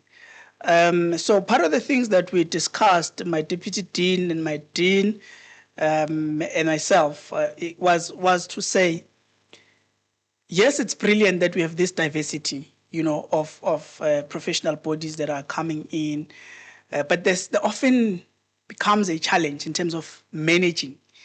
You would imagine how many competency frameworks, are there, and all of them are looking into these existing qualifications. It's not to say PSYCA comes, then there's going to be a PSYCA qualification, but it's mostly within the same qualification that we need to make sure that it satisfies everyone. So that sometimes comes with a level of complexity in just managing that. I don't know, I don't have an answer in terms of how we can facilitate collaboration within professional bodies to say these are the things that we agree on, in terms of the competency framework. And I know you sort of are looking into different designations and they would not necessarily require the same competencies. But just, I'm going to leave that as an open discussion to say, how can we make sure that there's then convergence around that area? And also sometimes, because it's like independent, I know that you do work together on certain instances, but what we hope will be born out of this is then an intentional engagement that looks into how can we work together, obviously bringing along the academic institutions. So the point about them being independent, SIPA or SIBA or ACCA would not go consult with PSYCA to say, we want to come and do an evaluation, in the accounting sciences. Sometimes you'll find that we are evaluated in the same year and it's 3 different professional bodies. And we value all of them. So how do we navigate that? And I think that's one of the challenges, but as I said, it presents an opportunity to say, let's engage. How can we make sure that we work together? And in a single qualification, you're working on a competency framework of SIBA, but then there's then maybe differences in terms of what PSYCA wants. Just that maybe you might say, no, that's your baby to nest, but I think it would be nicer if we can have these kind of discussions where, it would be, I don't know, legally and otherwise, it would be nice for PSYCA to have a side of the SIBA competency framework, just to see if there's an alignment, because you are all serving, this one stakeholder, which is the academic institution. And then, just the flexibility around that, but still, we would not want to take away the fact that you need to remain autonomous, you need to remain independent as well. So we're not forcing to say, let there be one professional body. That's not what we're saying. We're saying, how do we complement, one another? And then in terms of the curriculum development as well, and I think it's informed by that. Dr. Jano spoke about the co-creation. That's the space we want to move in. So I'm not going to take time, on that point. But really, colleagues, that's for me what I wanted to share. In terms of the call for collaboration, which is the whole purpose of this, and I think Anda did say that this is the first part of our theme, to say, let's engage. And then we'll move on to the next phases. So for this one was to establish the foundation. Everyone within, hence we would have invited our managers, our academic managers, to also just engage, get to meet for those that would not have met people from different professional bodies, so that we take the conversation forward. And one thing that would, let me not use hate, would not love to see is only to see professional bodies when they come for accreditation, and do the reviews. We want this to be a continuous engagement. We want you to be part of the process. Dr. Hlongwane spoke about the community engagement, collaboration in research, and also the advisory boards. I know that some of the professional bodies makes it a requirement that for a qualification to be endorsed, there needs to be an advisory board. And please do forgive us. Processes at UNISA, sometimes they take very long. Please just bear with us. Now I'm speaking on behalf of Dr. Lekhodi there. So please just bear with us. It's sometimes beyond your control, but we are working on those, including the college-wide advisory board, which would like to invite you to be part of, so that whatever that we are doing, you are able to anticipate it before you come for your review. By the time you come for your review, as Dr. Jano said, the auditing process, it's not to say, gotcha. It's so that you can help us to improve. So I think that's what we're requesting. And also we are doing a lot of reviews. Mr. Msiza spoke about that. So we normally would like to hear the voice of the professional bodies. Can we formalize that? Can we have a structured way of saying every year without fail, we have to review a program? So how do we bring in the voices of the professional bodies who somehow are the voices of the industry as well? So we just want to make sure that whatever that we are offering to our students, it's what is relevant. So we are just calling you to say, let's collaborate. I mean, the old African saying that everyone quotes is to say, if we really want to go far, then we need to go together. But if we want to go fast, then we need to go alone. So I'm just calling everyone to say, let us collaborate for a greater impact. I mean, the impact would not be felt if I'm just doing it alone. But if we do it collaboratively, that is the only time that the impact will really be felt. Thank you for your audience.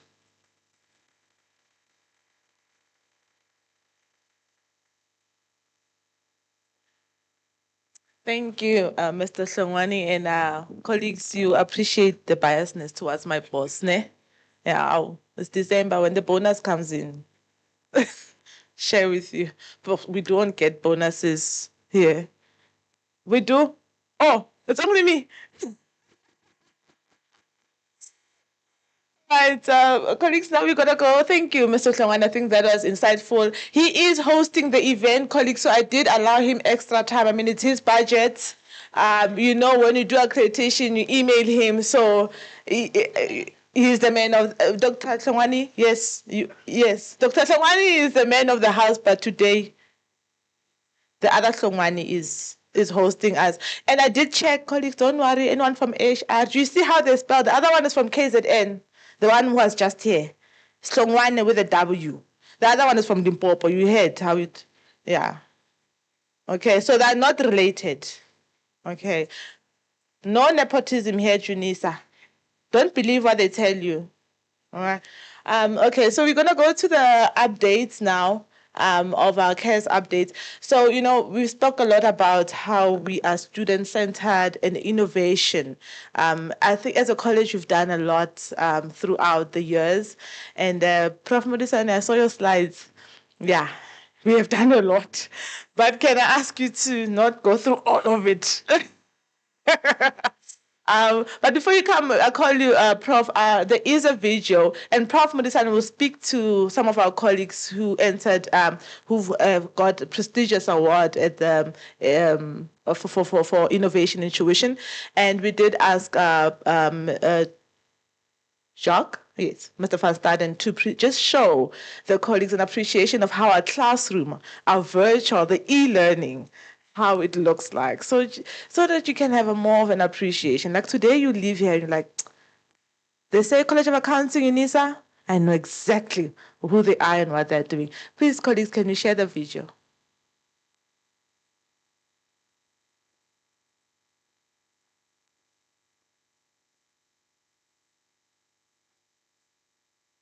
In the early days of the 21st century, accounting was a world of paperwork, spreadsheets, and late nights with calculators.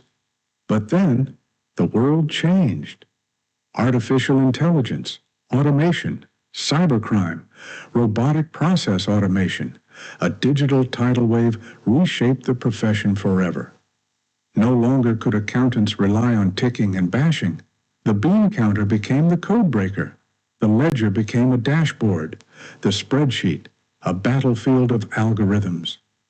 And in this new reality, one question remained. How do we prepare the next generation? Welcome to the world of AIN 3701. Good day, colleagues. I am Joel van Staden, the Senior Lecturer in the Department of Management Accounting in the College of Accounting Sciences. I am the Module Responsible Lecturer of AIN 3701, and it is my privilege to take you through some innovations I have implemented in this module. I am now going to switch over to my slideshow to show you a bit more of AIN 3701.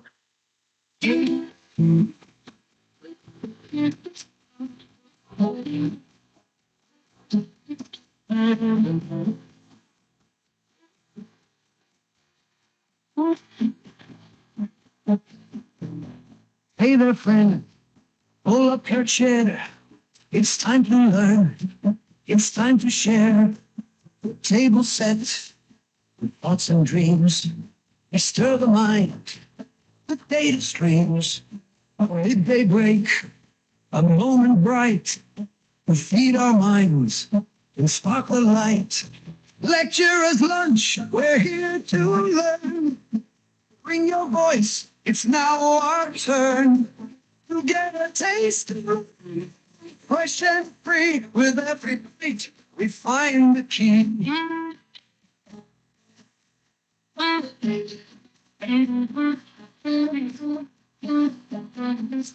From dashboards built to stories told, from future tech to thoughts of old. No need to rush, just take it slow and let the conversation flow. Lecturer's lunch, we're here to thoughts rise like a river flow. Eat your lunch, we share our minds and break the chain.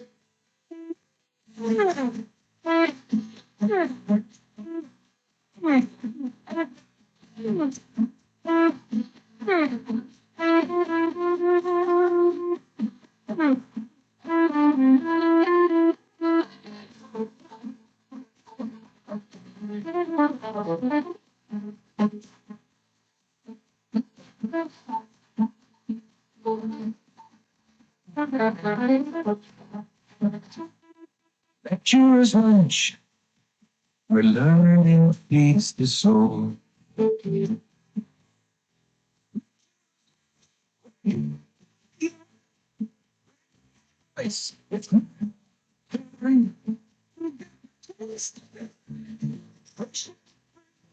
We bite, we find the key. Lecturer's lunch, where we grow. Thoughts arise like a river flow. A little lunch together. We share our minds and break the chain.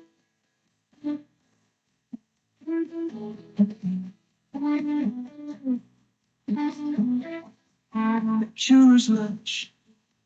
We're learning feeds the soul. Lecturer's lunch.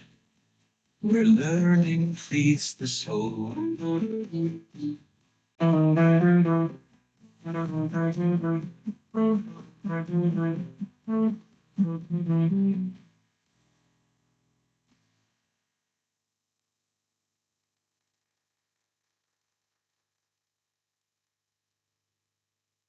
Yeah, so I'm sure, I hope you saw a few areas of collaboration. I mean, 200 Rand KFC vouchers. Maybe we can sponsor that for Jock, but you saw the reactions from the students, and they actually did the song together.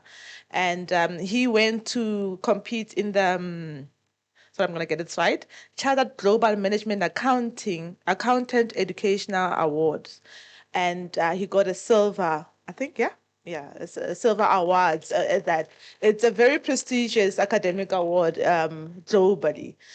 But I think Prof. Modisani will tell us a bit more about him and another colleague and many other things that we are doing. So, Prof, please do embrace the stage and and share with us some more updates.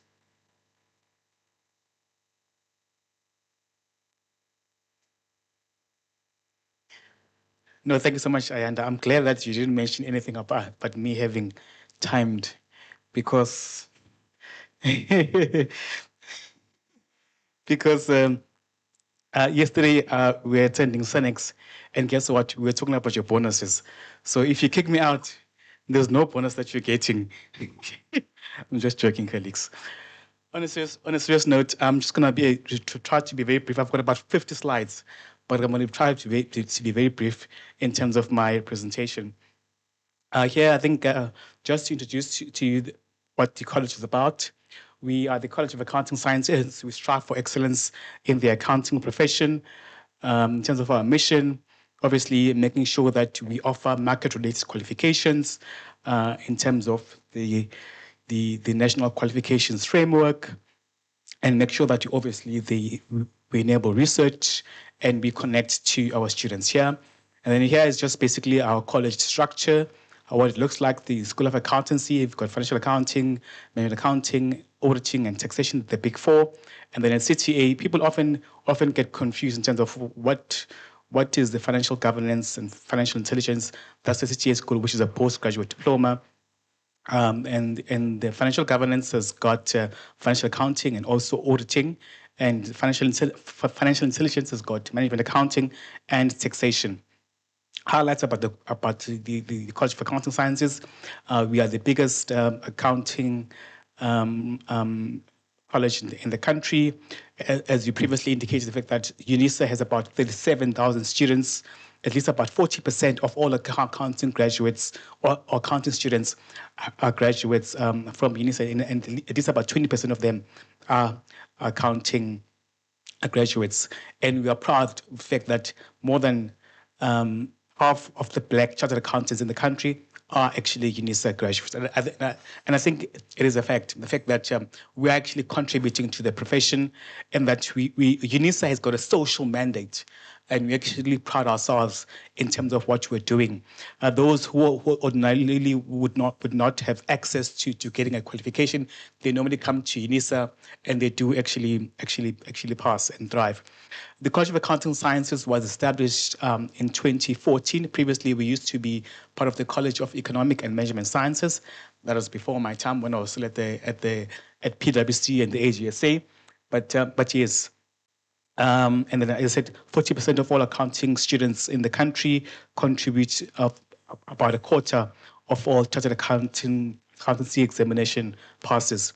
Then here again, it's all our professional bodies. And here I just want to talk about collaboration. It's important that we do collaborate. I think last year or the year before, I was part of the review panel of the SAIGA competency framework. And it's quite interesting in terms of when we looked at that framework. It's quite similar to what SAICA is doing. It's quite similar to what ACCA is doing. It's quite similar to what SAIPA is doing, what SIBA is doing. A debit and a credit is the same throughout, whether it's SAICA, SIBA, etc. It's the same throughout. So for me, I would really like us to collaborate as professional bodies, and I'm happy that we're all here, and it's important that there's no competition amongst ourselves. As a university, we have this mandate, the fact that we need to contribute in terms of the accounting profession. There's a desperate need for qualified accountants in the country. I used to work at the AGSA, and it's quite sad there in terms of what I used to see there when I was traveling, to see that you find someone who's a CFO with a teacher's diploma, no accounting qualification, and you look at the books, it was just a mess. That's one example, meaning that the fact that various accounting professional bodies could actually help these various municipalities, departments, etc. And it's quite important. So there's actually a big pie. There's actually a need out there for having skilled accountants in our country. And then in terms of our our national footprint or global footprint. As you can see, we're all over the country, the world, across Africa. As you can see, the United States, etc., Eswatini, Mozambique, Japan, Kenya, and all around the world. Something which is new, which is exciting next year, colleagues, is that we previously we used to have markers which are part-time. People say, hey, Cameron, do you have positions there at UNISA? I want to become a marker. So this is the opportunity, colleagues. Applications are still open for those who want to help in terms of marking, tutoring, teaching assistant, etc. So now they're going to be called adjunct academics in all the various departments. Again, it's about us. UNISA is changing. Remember, in the past, people were saying, no, I'm studying at UNISA, I'm corresponding. Now, you've got classes, we've got a lot of support interventions, and we are inviting qualified people who are qualified CAs, CMAs, etc., to actually apply. Like, we're looking for people who are CAs, CIA, CMA, CFE, ACA, ACA. I know they don't like when I say ACA, but yeah, SIPA, RGA, etc., SIBA, for them to be part of us. And to be, and I'm pretty sure all of you here have got these qualifications and would really like you to join us or even talk to your members to apply. And I think the closing date is actually today.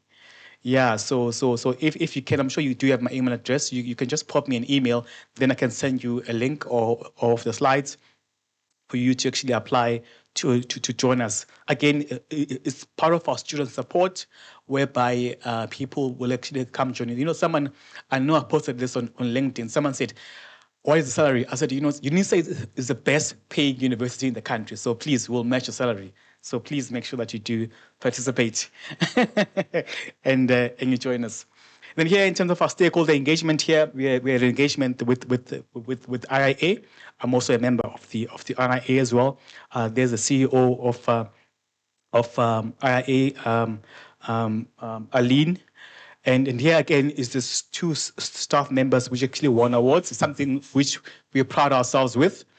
Miss Jennifer Mutuba, she won an award in terms of at SEMA, something which we pride ourselves, the fact that she was shortlisted of more than 500 nominees from different countries around the world, but she emerged as the winner on the inclusion award for support which she gave to students or for a module AIN 2601.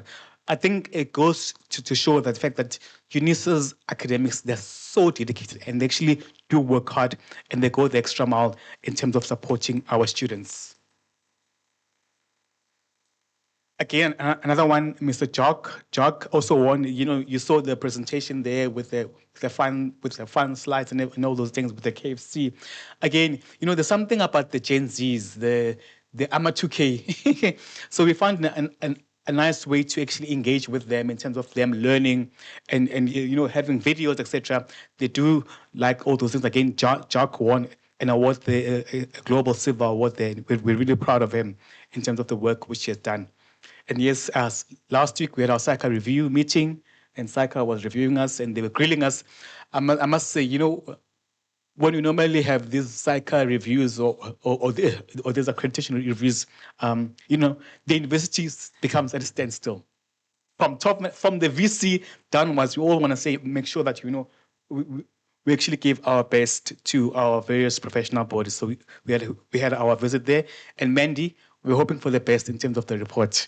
Hint, hint, nudge, nudge. Okay. And then in terms of other stakeholder engagements, we regularly meet with our stakeholders. And again, something which we are planning to do in 2026, we are going to be having our workshop quite early, I think in about Feb, March. Again, we want to meet with the various training officers. We're going to invite you as well with the various companies. Again, the biggest problem which I've seen again on social media is the fact that students say, there are no classes at UNISA. There's no this. It's not true, colleagues. We've got classes here. We have classes. We support our students, but students do not attend. I remember a few months ago, we had a class at Senate Hall, which accommodates about 400 students. Only 4 people came. 4 people came. So, and again, then they go there looking for these tutors. They pay for extra tutors. You don't need that. You've got excellent lecturers here at UNISA, which are there for free. So please, let's just encourage our students to actually participate. So we're going to be sending you invites early in the year. So please come with your various companies, professional bodies, your various companies, etc., training offices, in order for them to make sure that students actually do participate and they actually do join these classes, which are clearly actually hosted by some of our academics. Earlier this year, I think it was June, we met with SAIPA, where we had a good meeting, collaboration, again, about the various professional qualifications or various designations which they do have for their students. Again, we actively, communicate with them. Something else which is exciting, UNISA has partnered with SIU in terms of special investigation unit, in terms of having a qualification. It's basically about it's about forensic auditing and financial cybersecurity or cybercrime. These are some of the modules which are there in the program, something which I think is very interesting and exciting. It's one of our flagship projects. And I do hope that CFE will credit us on this new qualification. In terms of other work, engagements, student engagements, we go all over the country. Some of our colleagues were in the Western Cape there, as you can see, meeting with some of our students, etc., just to make sure that we are actually visible. Something else which we do, we are passionate about schools, going out there in the market, and actually participating. In fact, one of the auditing firms actually contacted me, I think about last week or so. They asked me to come be a speaker, whereby they're going to be doing a recruitment drive for their students. I think it was it BDO? No, it was not BDO. It was PKF.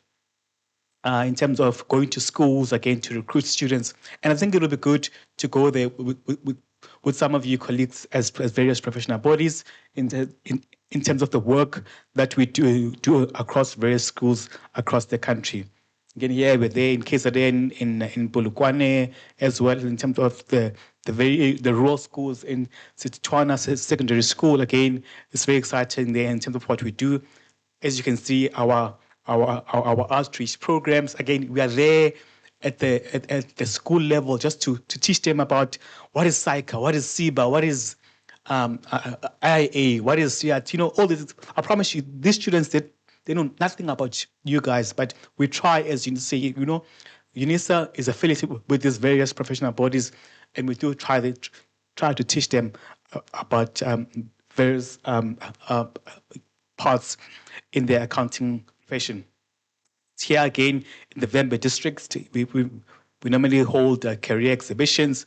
Again, as you can see here, we are there down at the grassroots, colleagues, at the grassroots, not these fancy schools, your King Edwards. We're not there, but we're there at these schools just to make sure that we're actually making an impact. Remember, UNISA has got a social mandate in terms of trying to make sure that students are actually educated, especially from previously disadvantaged communities. Something else which we're doing, which is actually fun. Last year, we had our breakfast briefing. Normally, post budget speech, we normally have a panel of experts who come through, give an analysis of that. Again, colleagues, if you can join the breakfast briefing, I think next year it's happening on the 27th of February. If you would like to come through, please come join us. It should be nominally interesting there to hear the outcomes there. In terms of other events, we've been awards, Abasa Awards. We won Stakeholder of the Year last year. And as you can see there, our VC is always there supporting us. It's important that top leadership actually supports what we do as a college. As you can see there, our VC there was with us when we received our award at Abasa. Again, here, one of our academics received the private and public sector academic of the year from Abasa. As you can see, colleagues, we are doing great work, and we do have excellent academics within UNISA. What we did also this year, we hosted the CAS symposium on the catalytic niche areas. We had various scholars from international, from Turkey, from the USA, from Africa, etc., who came through As you can see, there's some of our professors there which were there, some of our speakers. It was really exciting. Then here, something else which is very exciting. We launched the top 100 CTA students, or top 100, CA students last year. And these are some of our partners. As you can see, our sponsors, Standard Bank, SIBA, SAIGA, SAICA, SAIPA as well. All the guys are there. Please, if you're not there, please make sure that you join us next year. We're doing it again next year. Make sure that you actually do participate in this exciting initiative, which I think students really always do appreciate, and they really do enjoy. Again, we had it this year on the 19th of September. I'm almost done. 5 more slides. And then again here, these are our top performing students. And please, colleagues, I'm going to ask you, please participate in terms of sponsoring some of the awards. Students are actually motivated. I remember I posted this on my TikTok, and some of the students saying, I know, I'm going to do this next year. I'm going to make sure that, I do well. All these stories are actually encouraging to our students in terms of them doing well for their qualifications. So these are some of the awards that we won, notable achievement. Again, something else which I want to talk to here, something which we launched in 2023 in terms of having the physical exam. So this is actually an exam venue here. I actually went there as well as part of the invigilators just to see how things go. So here, as you can see, students there, they've got their textbooks, writing the actual psych exams. I remember, so they came through with a laptop. So actually, students do actually sit in venues to write the exams here. But yeah, and here we gave an award to Dr. Sizungasana. As you can see, President Tambo there with our VC when we honored him with an honorary degree in accounting sciences. We had a public lecture where he was the main speaker there. Again, here he was the main speaker there, and with various stakeholders. Again, maybe we might come knocking on your door again to come be a keynote speaker when we do have our public lecture next year. As you can see there, our various stakeholders which were there at our public lecture. Just to conclude, 2 more slides, I'm done. In terms of what we do have, in terms of the College of Accounting Sciences, being closely working with various professional bodies, and in terms of making sure that we're all about academic excellence and recognition, in terms of open distance e-learning institution, which is accredited, and it's about making sure that we do make an impact to our students, active learning, mentoring of our students, career readiness, career days, etc., making sure that we do benchmark, and also we do have a global footprints across Africa and beyond, and also having partnerships with various professional bodies. Again, lastly, colleagues, please make sure that if you do want to participate on our adjuncts academics, you do contact me. I can send you links for those who want to come and join UNISA and get paid good money. Thanks, bye.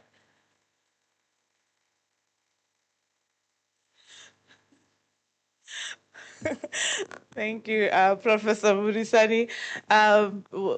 Thank you for that, and thank you for recognizing me. That I am waiting for you to finish. I think you did a great job at speed throughing that. I mean, some of the things I'm like, oh, we do that. Oh, I think you should work with Nsako more. Like, yeah. You posted on TikTok. Wow. Everybody follow Prof. Murisani if you want to know what we're doing at CAS. Yeah, you'll be up to date. But thank you for that feedback. But Prof, I think you're holding something back. I thought you were going to talk about the catalytic stuff that we're doing in accounting and how our colleagues can collaborate in the future, but maybe the time, eh? Yeah, you've got so much to say. So that's how much we're doing. Hey, we can't say it in 10 minutes. But colleagues, thank you. So now we're going to move to the discussion. Thank you so much for your patience. You've been patiently sitting. I know you probably have so much to say to us and to ask us. We've had various presentations, one from Dr. Chano speaking about the importance of stakeholder engagement, how we as universities or higher education institutions can co-create knowledge, how we are no longer these ivory towers of knowledge, and then we had also then but that was after our opening address from our dear Dr. Hlongwane, our executive dean. Like, guys, this is a nice boss. Like, Dr. Hlongwane, I must just say, he's like a friendly boss, eh? Yeah, so I really enjoy working with you, Dr. Hlongwane. Hint, hint. So they did say they're looking at bonuses. Gonna take every opportunity. And then we had Mr. Msiza also speaking about how our college looks like, the programs that we offer. The LSLP, I think that's an opportunity for what is it, credential? Yes, yes, yeah. And then also we had then Mr. Hlongwani Mlungisi is speaking about the landscape, how our accreditation currently looks like, and also opportunities for more than collaborating on more than just accreditation. I think then he also spoke about how do we have this convergence of the requirements from the different professional bodies, and also we now just had a showcase. You got to see what our college is doing, what it will be doing, and further avenues of collaboration. So I'm going to open the floor. We've got roving mics. Unfortunately, I can't move from this podium. I did ask them, can I have a roving mic? Because the lecturer in me can stand still. But we do have colleagues, thank you, Mr. Kok and Ms. Huma, who have a roving mic, so we can entertain questions. We do have some of our presenters. I don't know if Dr. Chana is still with us online. Yeah, so unfortunately he did have to leave us.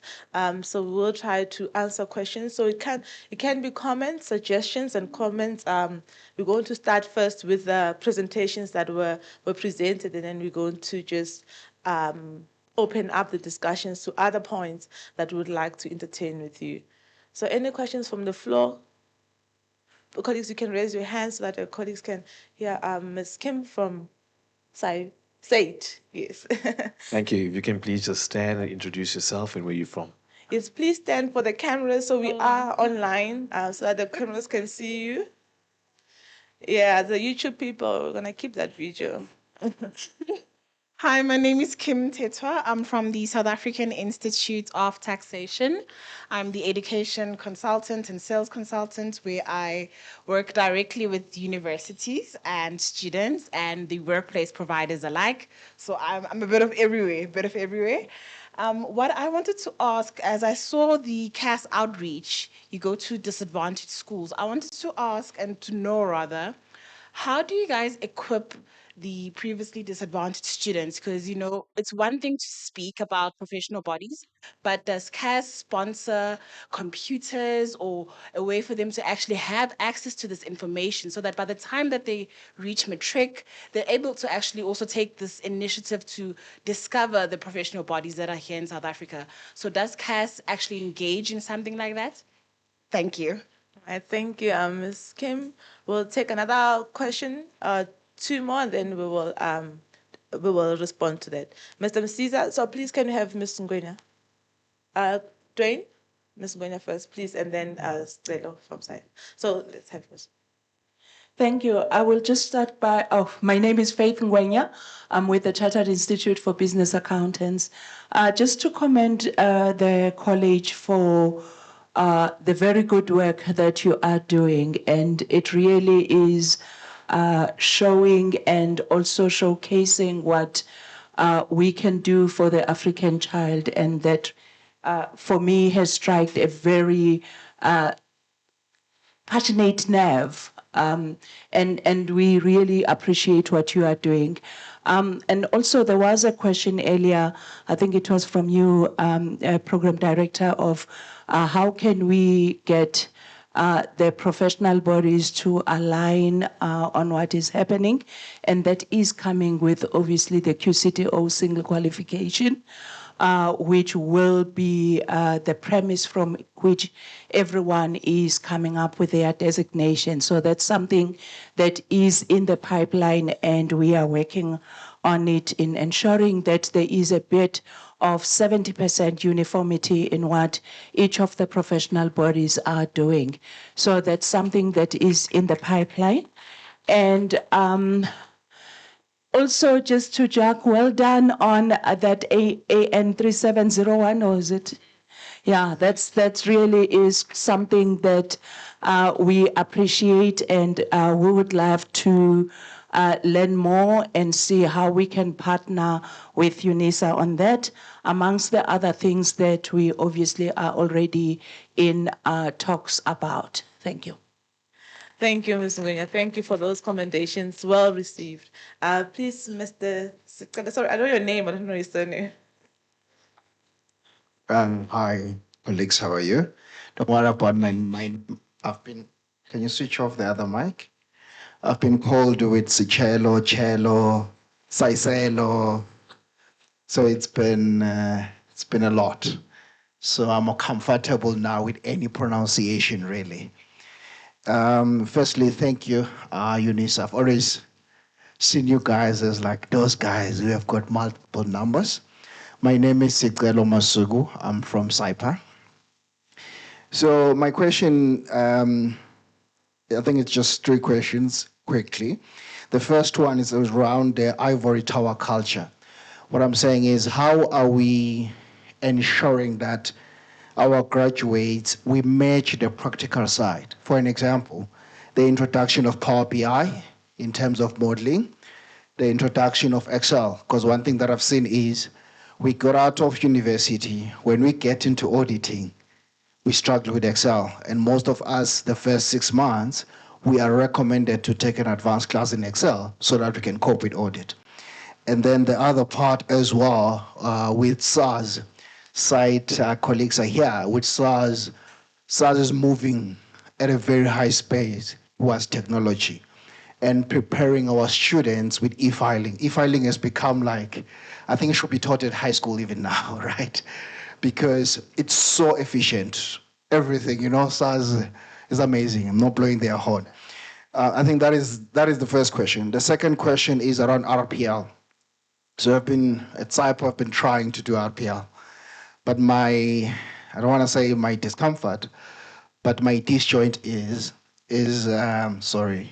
my disjoint is when we recognize, Lord Almighty. So I think on the RPL part, right, there's just been a little bit of difficulties in terms of when you recognize the experience, I recognize it at what level? Because accounting can be technical. We all can agree. Accounting can be highly technical. Somebody that have experience in just bookkeeping, you can't resolve an IFRS 16 matter, right? And you're going to have challenges. And then the last question really is just about the curriculum. I just want to understand if you guys have had any complaints around curriculum overload, because there's always a balance we're trying to do as professional bodies to bring the industry competencies that are needed and students complaining about curriculum overload. So how do we then balance the two? Thank you. Thank you, Mr. Masigu. And thank you, colleagues, for the questions. We will allow for a response. I think Ms. Kim from SAIT, how we actually empower our, Mr. Msiza, can you please take that? The student engagement, how we actually empower our disadvantaged students. Do we offer laptops? It is a pity. The UNISA colleagues, please put up your hands if you'd also like to respond to any of these questions. But I'm going to put the tuition manager, I always do, put him on the spot. Okay, thank you so much for the questions, colleagues. On the first question about our endeavor to reach out to the high schools, as a college, we do get a funding to facilitate the visiting of the schools and the provision of the academics to actually support those students. That is the point number 1. And secondly, the college has what we call a special projects portfolio that goes out there in search for funding. For the current year, we were fortunate to secure Banksita funding. And that Banksita funding, in terms of some of the conditions in the MOU, was for us to identify schools that we can support both in terms of tuition and also related activities such as funding of devices. And one of the projects that was working in KZN actually did manage to can purchase a number of devices for those learners that were identified. Yeah, I think by and large, the UNISA as an institution does not necessarily get involved in the provisioning of devices, both from the high schools and our current students. So, but I think with this particular forum, there's a very good chance of us to can take this particular challenge forward in terms of collaboration to ensure that those students who are deserving, they are supported accordingly in terms of devices. We have in fact identified that the challenge around the devices is actually impacting on the performance of our students. Many of our students are actually really struggling in terms of acquiring suitably or suitable devices rather, especially with the implementation of the proctoring tools, wherein we require a student to be in possession of a suitable device. That is what we request of the student. We do not provide that kind of a support as an institution. I hope I have covered that question in that I'm still then calling on you if there is an opportunity to collaborate to take this particular matter forward, we are willing and available. And then maybe let me give a try also to the other question there on RPL. RPL, as I indicated in my presentation, we applied at the module level and at the program level. At the program level, it's only to facilitate admission. So we do not grant any qualification, like I said, on the basis of RPL only. And as far as the modules are concerned, the student is required to compile a portfolio. That portfolio then it's sent, or it's circulated rather, to the modules or the module leaders for evaluation. So we cannot just give credits for free. There are safeguards to ensure that only the deserving are actually allowed or granted the credit. So I can assure you on that that we do have safeguarding measures to ensure that we don't just hand out credits and exemptions on the basis of RPL. There's a really serious process wherein evaluation must be done and a deserving student is actually granted the credit or exemption. Madam Chair or Program Director, maybe let me pause. Okay, thank you, Mr. Sita. Any other comments? We also have the question of how we, as higher education institution, then get our graduates ready for employment in terms of the tools and also the curriculum overload. I think, do we have students complaining about curriculum overload? I think generally the accounting profession we'll have Mr. Hlongwane, is considered to, to be heavy in terms of curriculum. Please, can I ask you to stand, Mr. Hlongwane? Thank you. Thank you, Stelo, for that question. I think I'm just going to respond to that. But Dwayne will also not escape this one. He's bringing the mic to me, but he must also answer. So I think one of the things that you would have seen as part of the showcase, it's the AIN. Dwayne will talk to that. I'm just going to say there's AIN. And then the college is also embarking on a project, which I'm not sure how widely known this is in practice, but I know there's a couple of professional bodies that are engaging in what we call the work integrated learning.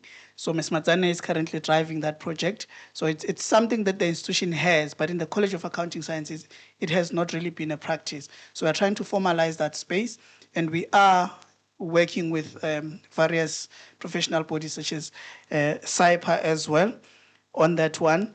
The other thing, because I wanted to, there's also the tax clinic, which I think the tax people must also. I'm just now directing who has to respond to this.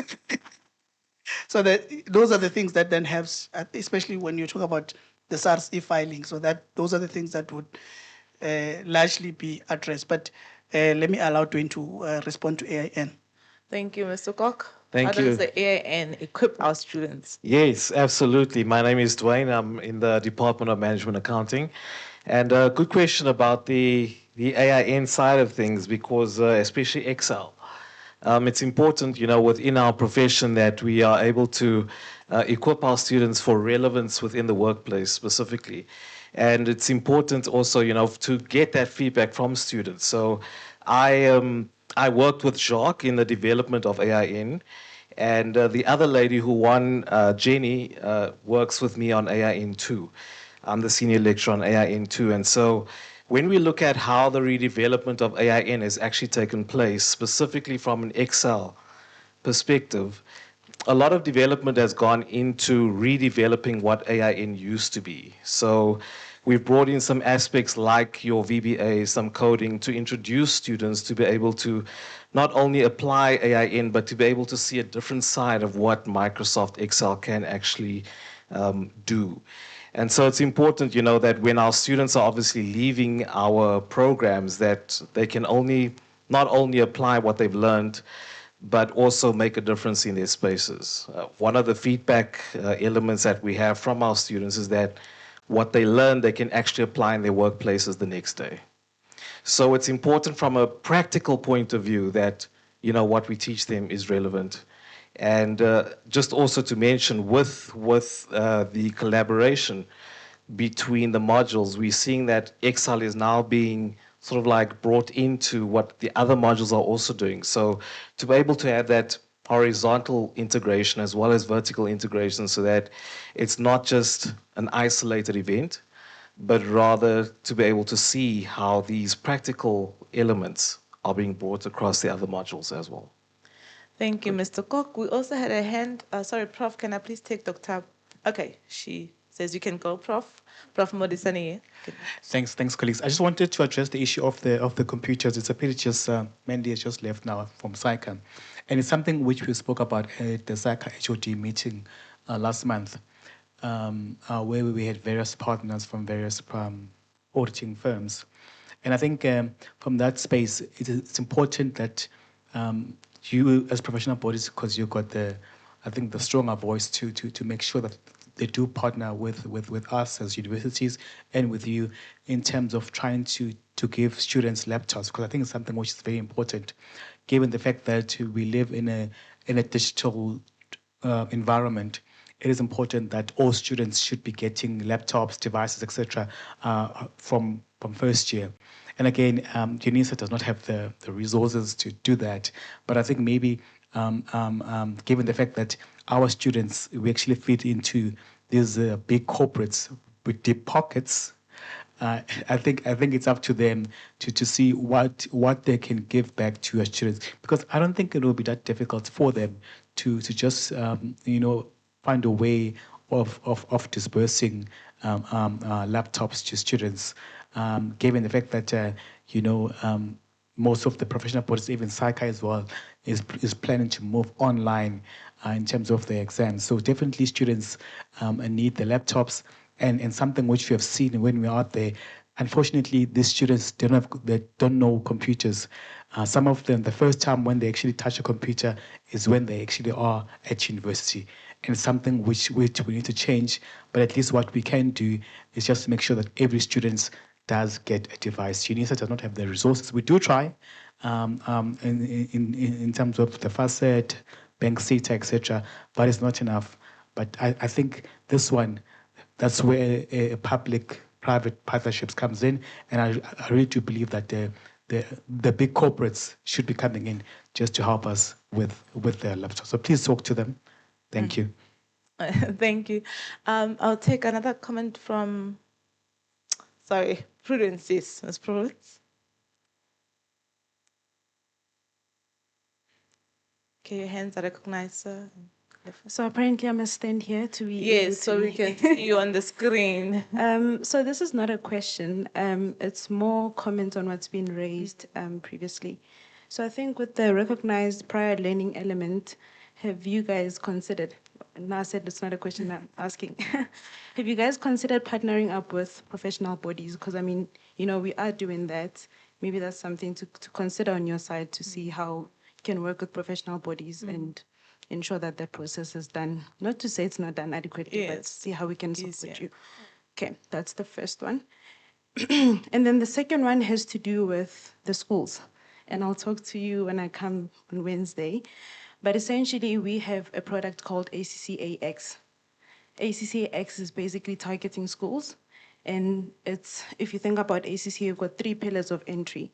It's at the bottom, which is the foundations element. We have about 7 modules that sit in that, but 4 of those are free. So that is something that we want to roll out to schools. We've started doing that, and I believe it's a way that we can see how we can partner. So just wanted to make that comment. Yes, thanks.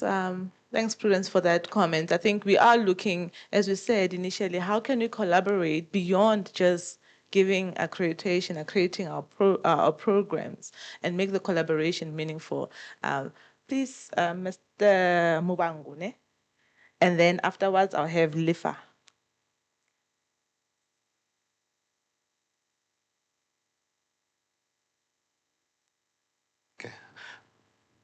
Oh, thank you. I don't know. Okay, all right. Oh, all right. Okay. I thought I need to go and stand in front of the camera. Eh? Yes, please. Okay. Evidence that you are here. Okay. All right. No, thank you.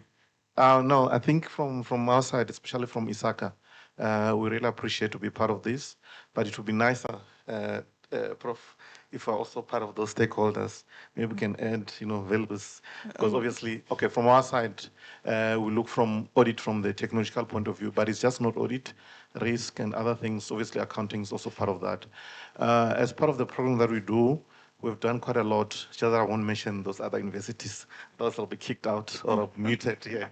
So we've done quite a lot of programs with other tertiary institutions where we even go to an extent of having a partner who is a private company owner who even donates laptops and even tablets to the students. So I'm saying we're here as Isaka. Let's engage. Let's see how we can partner in that, because in as much as the tools are needed, I mean, even Prof indicated that it's good to have that stakeholders from the private sector side to partner, but maybe let's engage and see how best we can do that, because it's not just the tool that students need. They also need to know how to use those tools to do their daily activities and even work. So I think at Isaka, we are open for that engagement. Add us, Prof. We want to be. Yes. Thank you. Thank Yeah, you. but on the other part that I wanted to add, I mean, with us from Isaka, we've just recently launched, which is going to be a new certifications in the upcoming year of AI in auditing, which to me, I think it speaks to this department. So let's see a way, because we also provide trainings and awareness even to students so that by the time they go to the work environment, they've got an idea or they know or have some sense of how they can work. So I think maybe let's look at also having programs with us instead of us going to, crisscrossing the country while we only come here for breakfast. So I think it would also be good to contribute to UNISA. Thank you. Yes, good. That's good. I think what I'm gathering is that there is an appetite to collaborate. So maybe what is missing then is the link. How do you get access to us and we get access to you? Colleagues, right now, I just want to say that I've been sending out emails with the programs together with our office, Mr. Hlongwane's office. You can reply. I would ask that, please reply and share the platforms where if I need a guest lecturer, or I need a mentor, or I am going to Polokwane, to the schools, who can I contact? Where can I get the information to say, our CE project is now going to Harankua, and these are the needs, and this is our objective. Who can I come with? Who can come with me? If we cannot come, what can you give me to make this engagement more meaningful? And I think, so our office is the office, so that email that Ayanda lady. We will share our contacts again. But even Prof. Modisane will cascade that information. But it will be lovely to just have a central point, and we will share our address at the end. We'll keep it up, our email address, so you can send us that information. I think we just need a central place to know where to get what and who can assist us. So I'm really loving this conversation. I think, Lefa, you had your hand up. Oh, okay. Oh, sorry. Thank you for recognizing my hand. Good afternoon, colleagues. I'm Gitimete Susana from the SAIT. I'd like to firstly congratulate UNISA for the wonderful work that you're doing. I was pleasantly surprised by a number of the initiatives that you have undertaken, and we'd like to partner with you on most of those. One that speaks quite closely to us, actually, I was having a strat meeting with my team last week, and we're speaking about the Winning School project, the outreach, right to the Black child at home. When we put it that way. I speak specifically for the canon of tax now, that niche, because most of the time when a person hears about tax, it's at the further end of your degree, right at the end, you don't know what to do. Oh my gosh, I need a job next year. And then you throw yourself into tax, which is what some of us did, was a good idea, but it's not sustainable. As Telo mentioned, SARS is moving. If you look at their 2026, 2030, 8 generational programs, they're moving to coexisting with AI. It's no longer about the basics. Gross income doesn't cut it anymore. Basic calculations don't cut it. So I'm very impressed with what I saw with the tax clinic. I think I was chatting to Dr. Margaret. Actually, I've had a conversation with another university, and I didn't know that you guys were doing it too, because we're partnering with them on the tax clinic.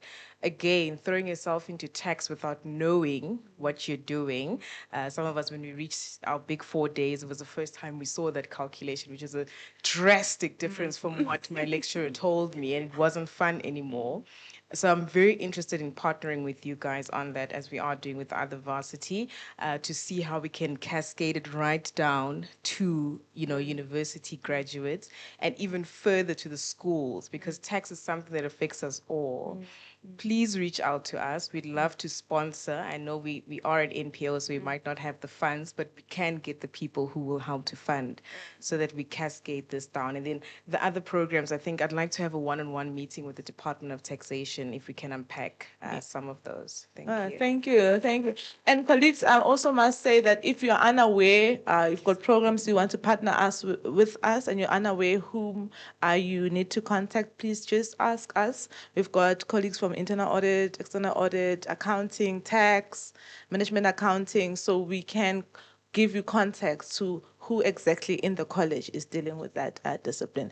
Please, can I have you, Lifa, my dear students? Like, I'm a lecturer, I love it when the students stand up. Okay, afternoon. My name is Lefangadi Mengi. I'm a student here at UNISA. Well, mine is short and very precise. Well, I had Mr. Mzizo, okay? Mziza, yes. I'm saying that there are challenges that the college encounter where there is a less student participation in their classes they provide. Well, here is my suggestion that at the beginning of the year on registration period, the college may use this method of tutoring and learning where they produce a video that will show a student who attended those tutors that the college has provided on their module side. Then the student who participated on those activities were given. Then the student now has graduated, and that student encourage others. Is like he encourage or she encourage other students to go through to those participate in order to succeed in their studies. By doing so, we will be able to bridge that gap of ways like UNISA classes does not give us the help we want, rather to pay for to teach. So another suggestion is that the college should put in their consideration is that most of students are based on Sunnyside campus. How about you host event on a Sunnyside campus where a student can engage and meet their expect. So Yeah, that's my 2 cents. I thank you. Thank you so much. If I don't think it's 2 cents.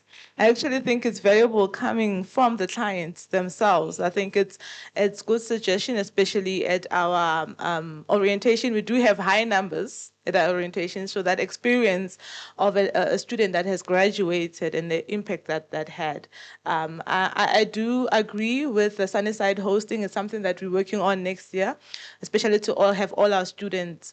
The students, they complain that they have to walk up the hill. So they want us down there by Sunnyside. Colleagues, we have another campus in Sunnyside. So that's what Lifa is talking to. But I think at this point, I also just want to open up the discussion, especially going back to Sikelo's point about this demand from employers of a graduate who is a plug and play. Right? Ms. Kekani, you spoke about you get to employer and it's like, what? Tax calculation is not fun anymore. And so employers are having this demand of, I want a graduate that can actually do the work. And we can see that in your frameworks that you send us. You're having all sorts of great things now that you want the student to be able to do, professional behavior, communicate in this style, carry themselves. And then we are sitting here as higher education institution like, hey, the national hours. Saka, and then there comes a question of overload. Now you need, I must teach you the accounting principles. Is it principles, Dr. Dudu? Okay. And the tax law and the MEC principles. And I must still teach you how to be a professional, Excel, how to communicate. And so my question is, how do we balance? In the training officer breakfast that we had in July, so we had another breakfast, but with the employers. And that is something that they want.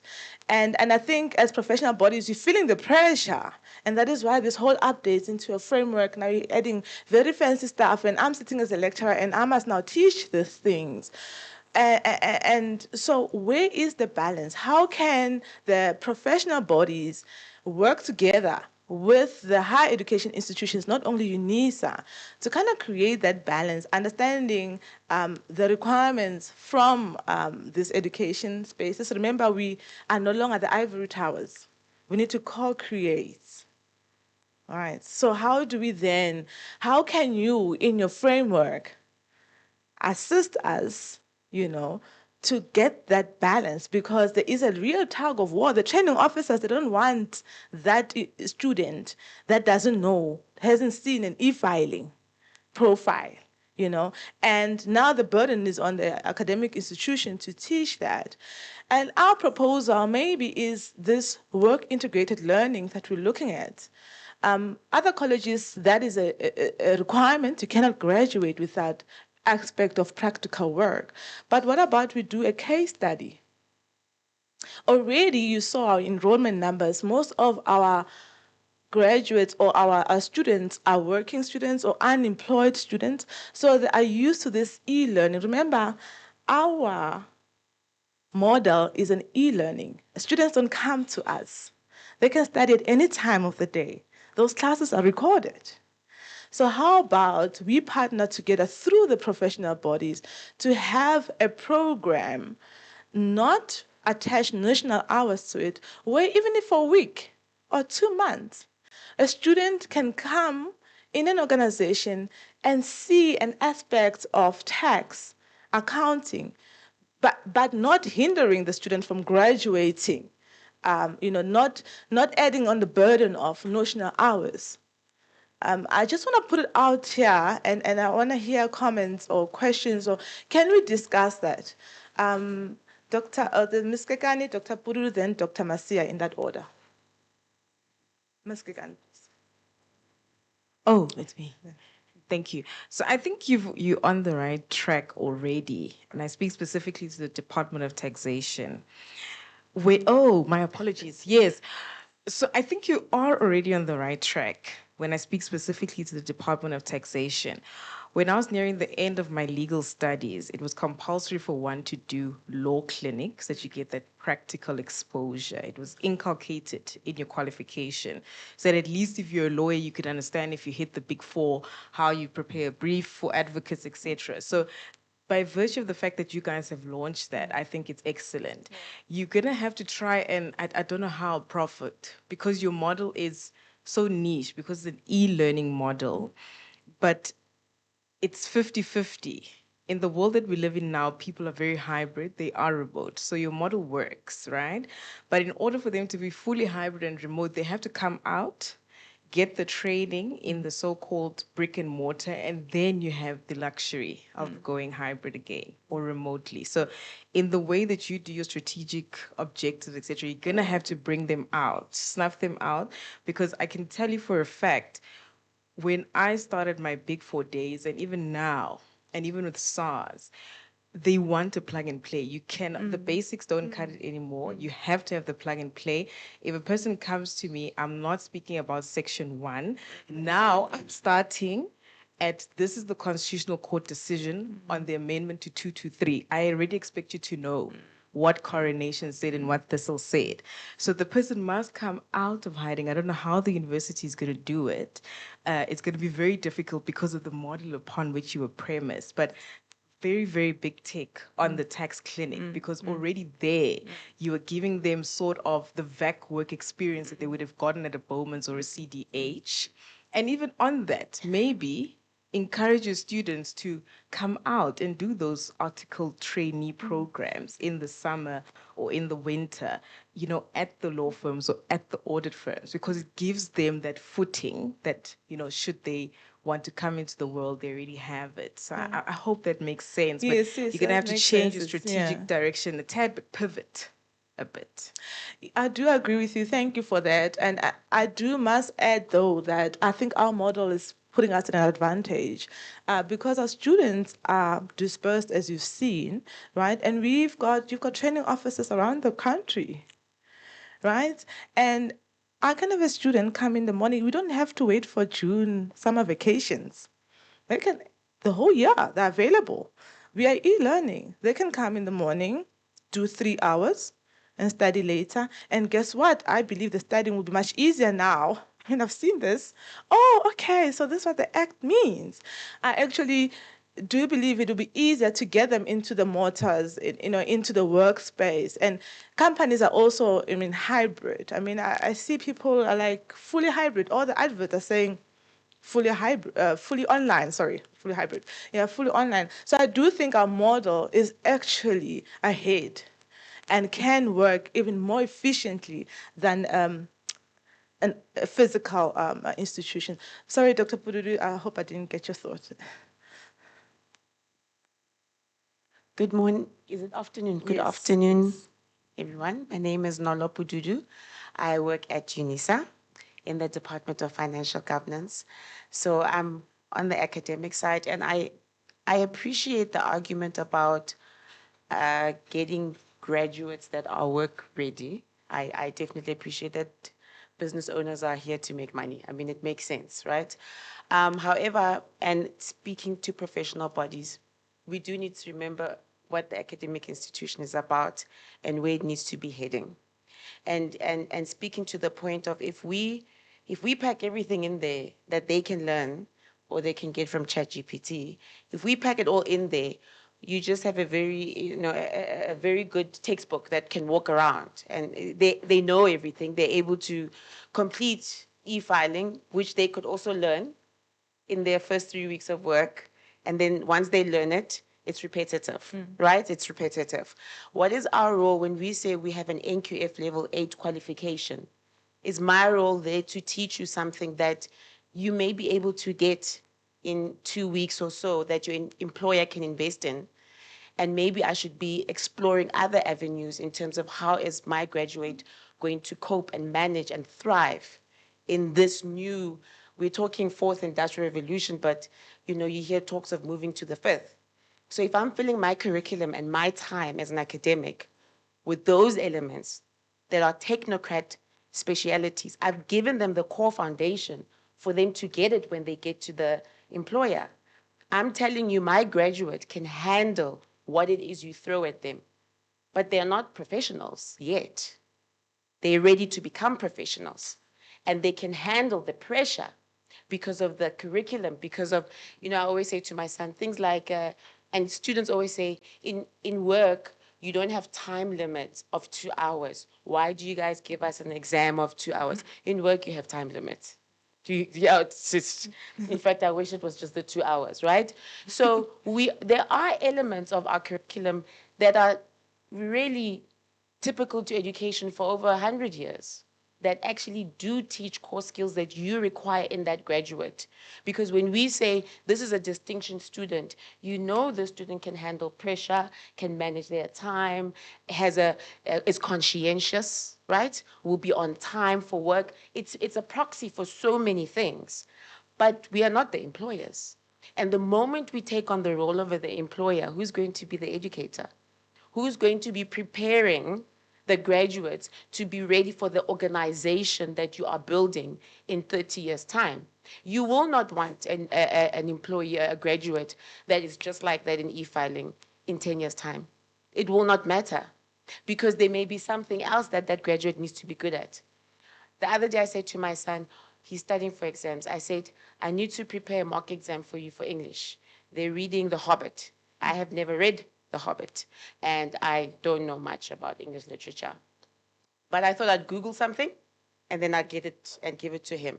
In the meantime, his teacher, he's in grade 7, already in grade 7. The teacher said, this is how you guys can create your mock exams on ChatGPT. So he comes to me, he's already done it. So he said, but Mom, where's my mock exam? I said, I was going to do what you did. He's in grade 7. While we are catching up at the university level, we're trying to figure out, we're fighting ChatGPT, right? In grade 7, it's a different, they're able to tell what is an AI generated image. I thought, the cartoon type, because I thought it's just a cartoon. It says, no, that's AI generated. But aren't they all AI generated? Apparently not, all right? So we are having to deal with that on the academic side. So I'm asking you as the professional bodies, yes, we have a responsibility for technical competencies, definitely. You're talking about recognition of prior learning.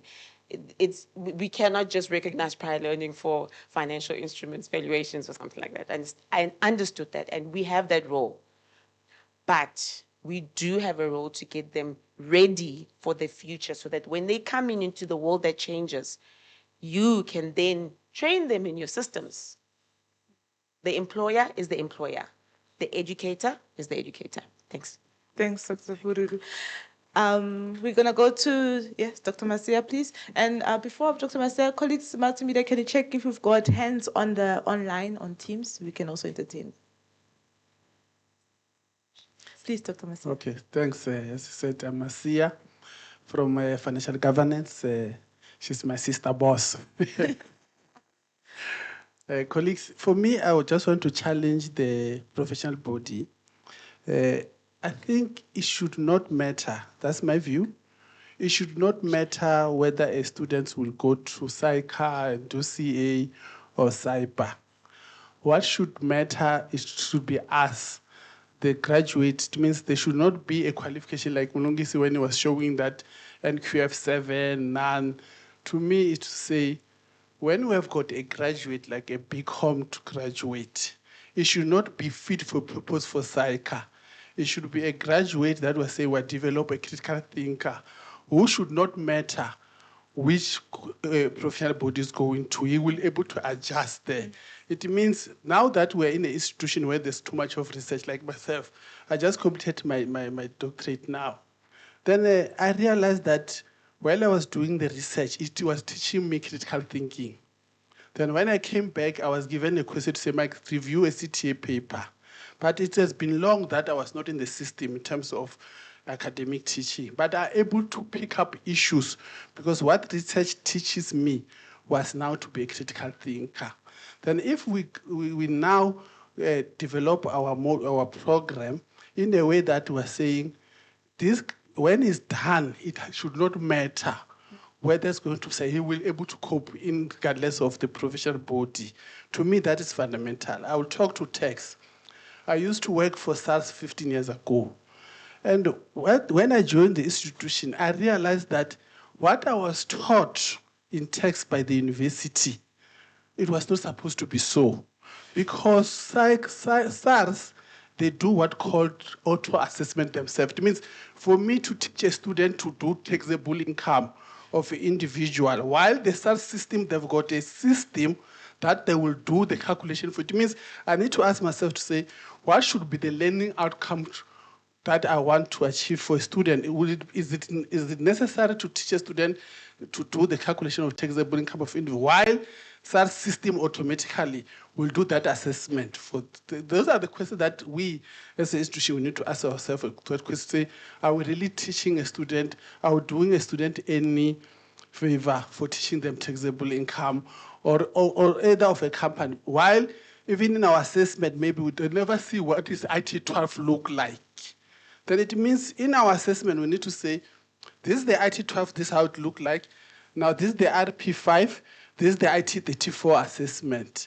That way, you are helping a student. And when it comes to you, whether it's IT, whether it's psycha, it should not matter.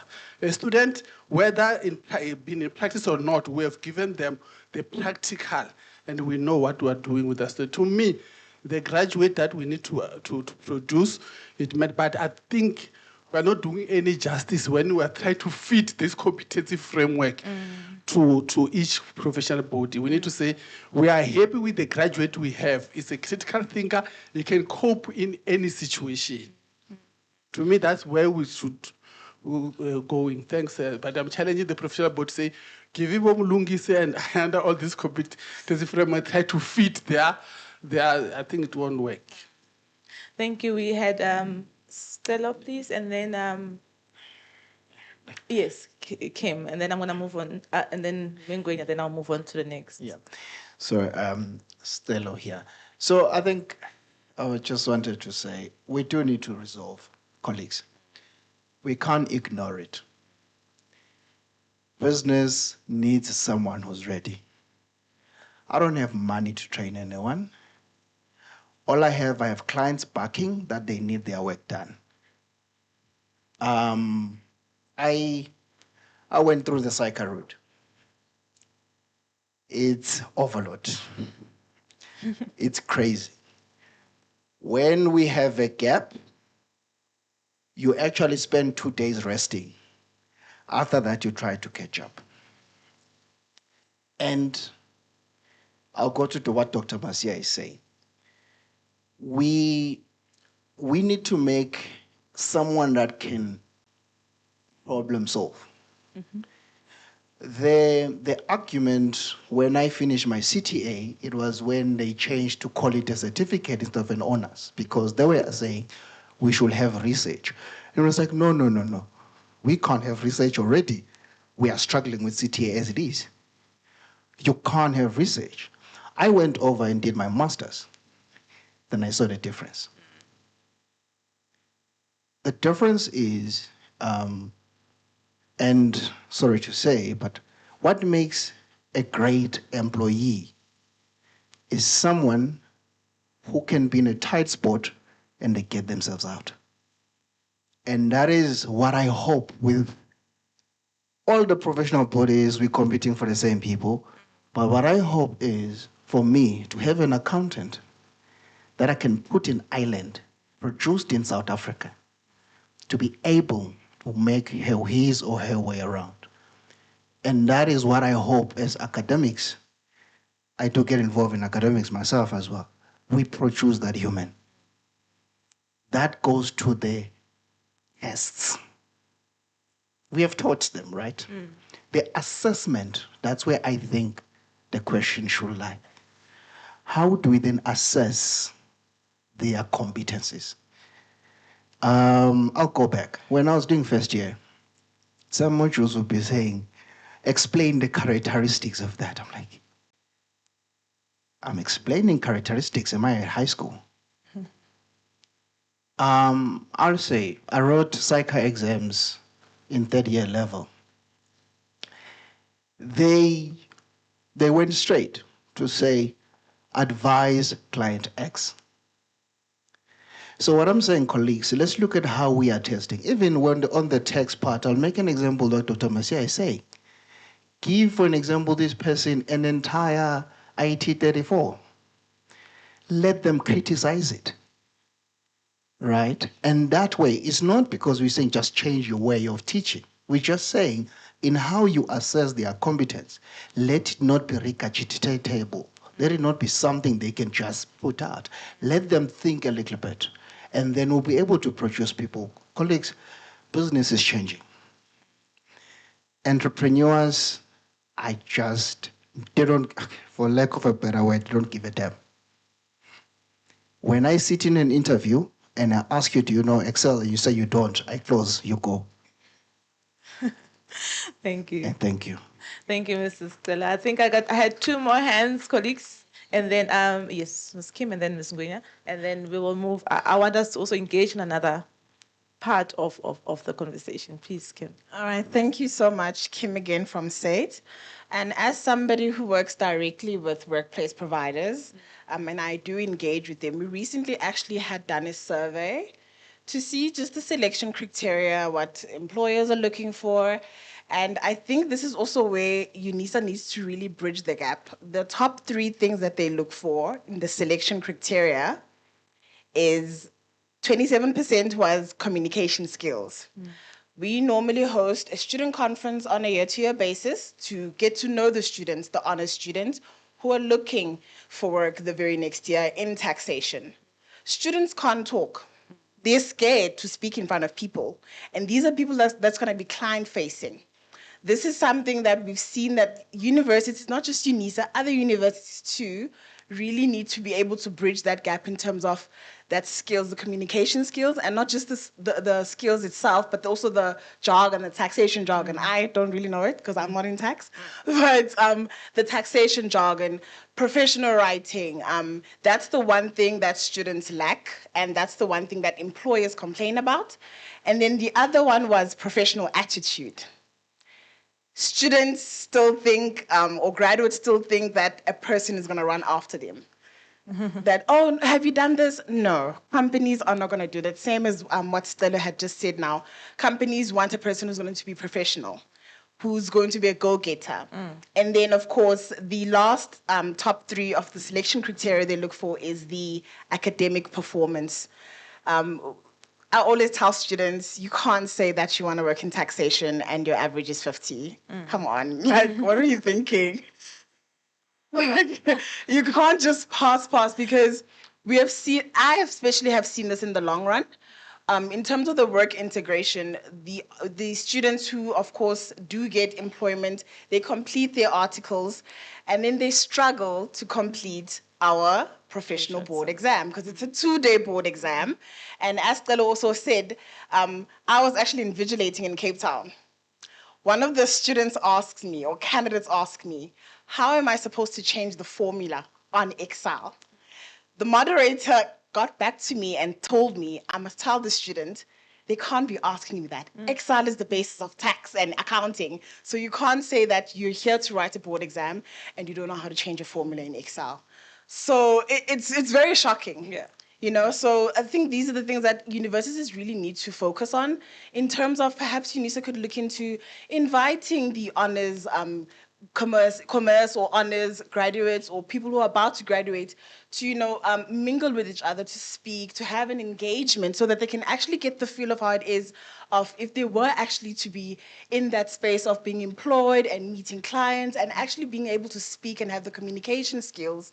And of course, just to speak about what is needed for them, workplace readiness for the very next year, if or when they get potentially employed. So yeah, I think this is something UNISA should really work on to perhaps bridge the gap. But I'd also just like to invite one of the UNISA lecturers to our student conference next year to perhaps maybe speak to our graduates when we do host a student conference with our workplace providers. Thank you. Thank you so much for sharing those inputs. Please, Ms. Nguyen.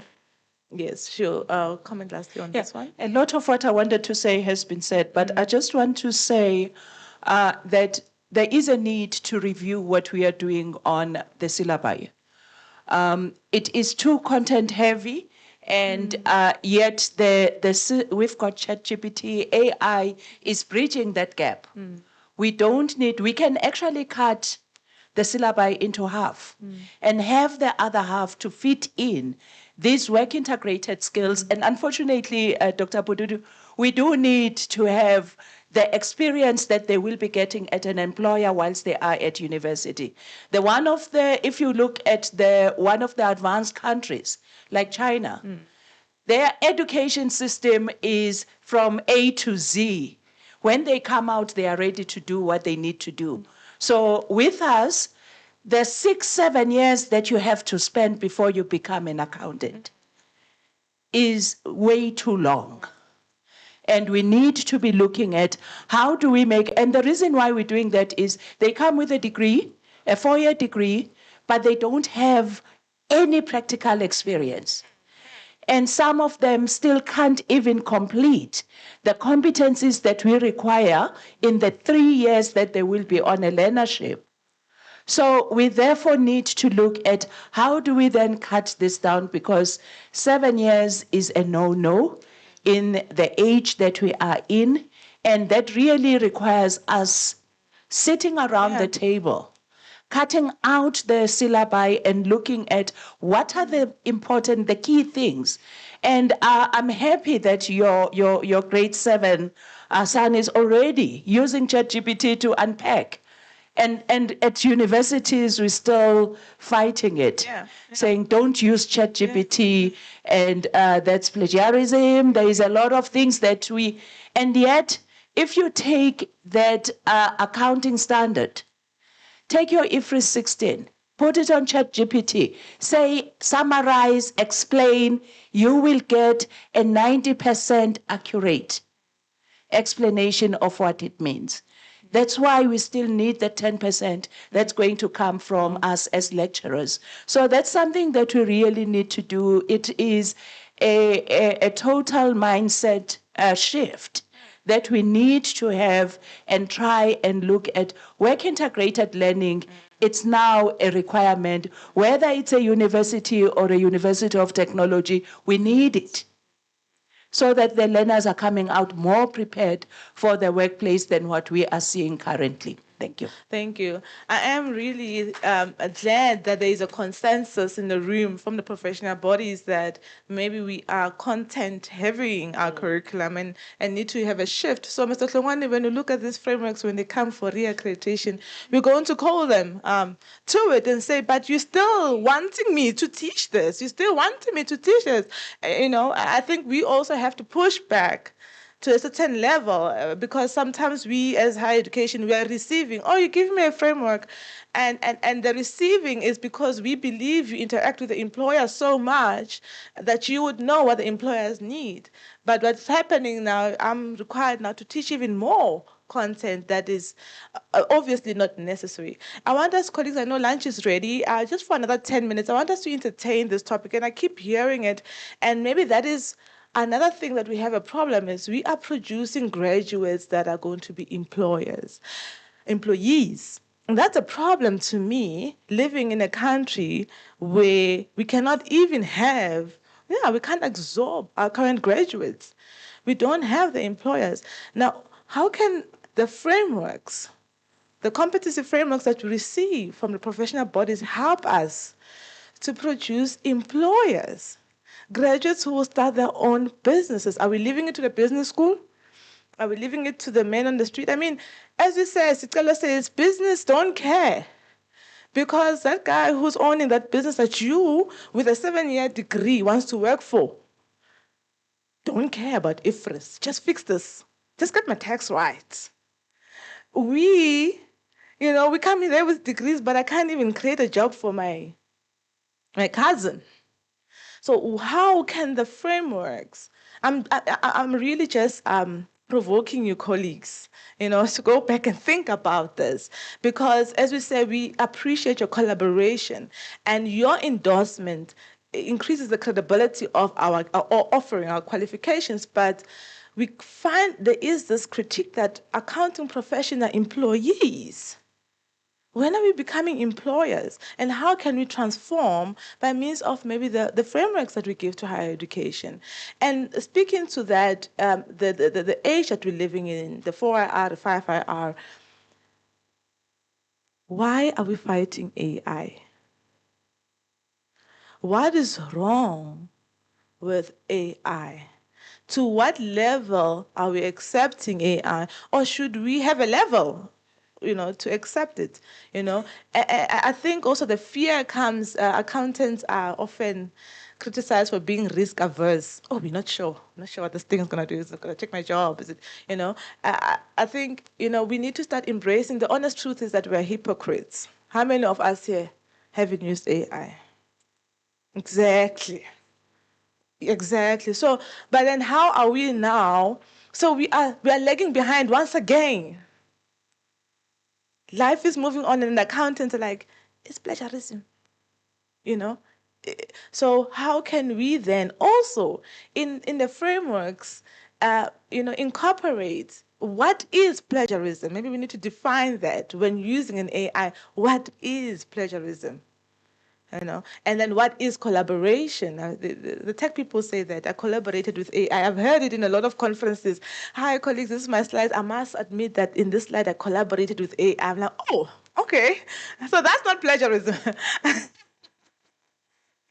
So I think just for 10 minutes, can we just, discuss those, and we will further our discussion during lunch.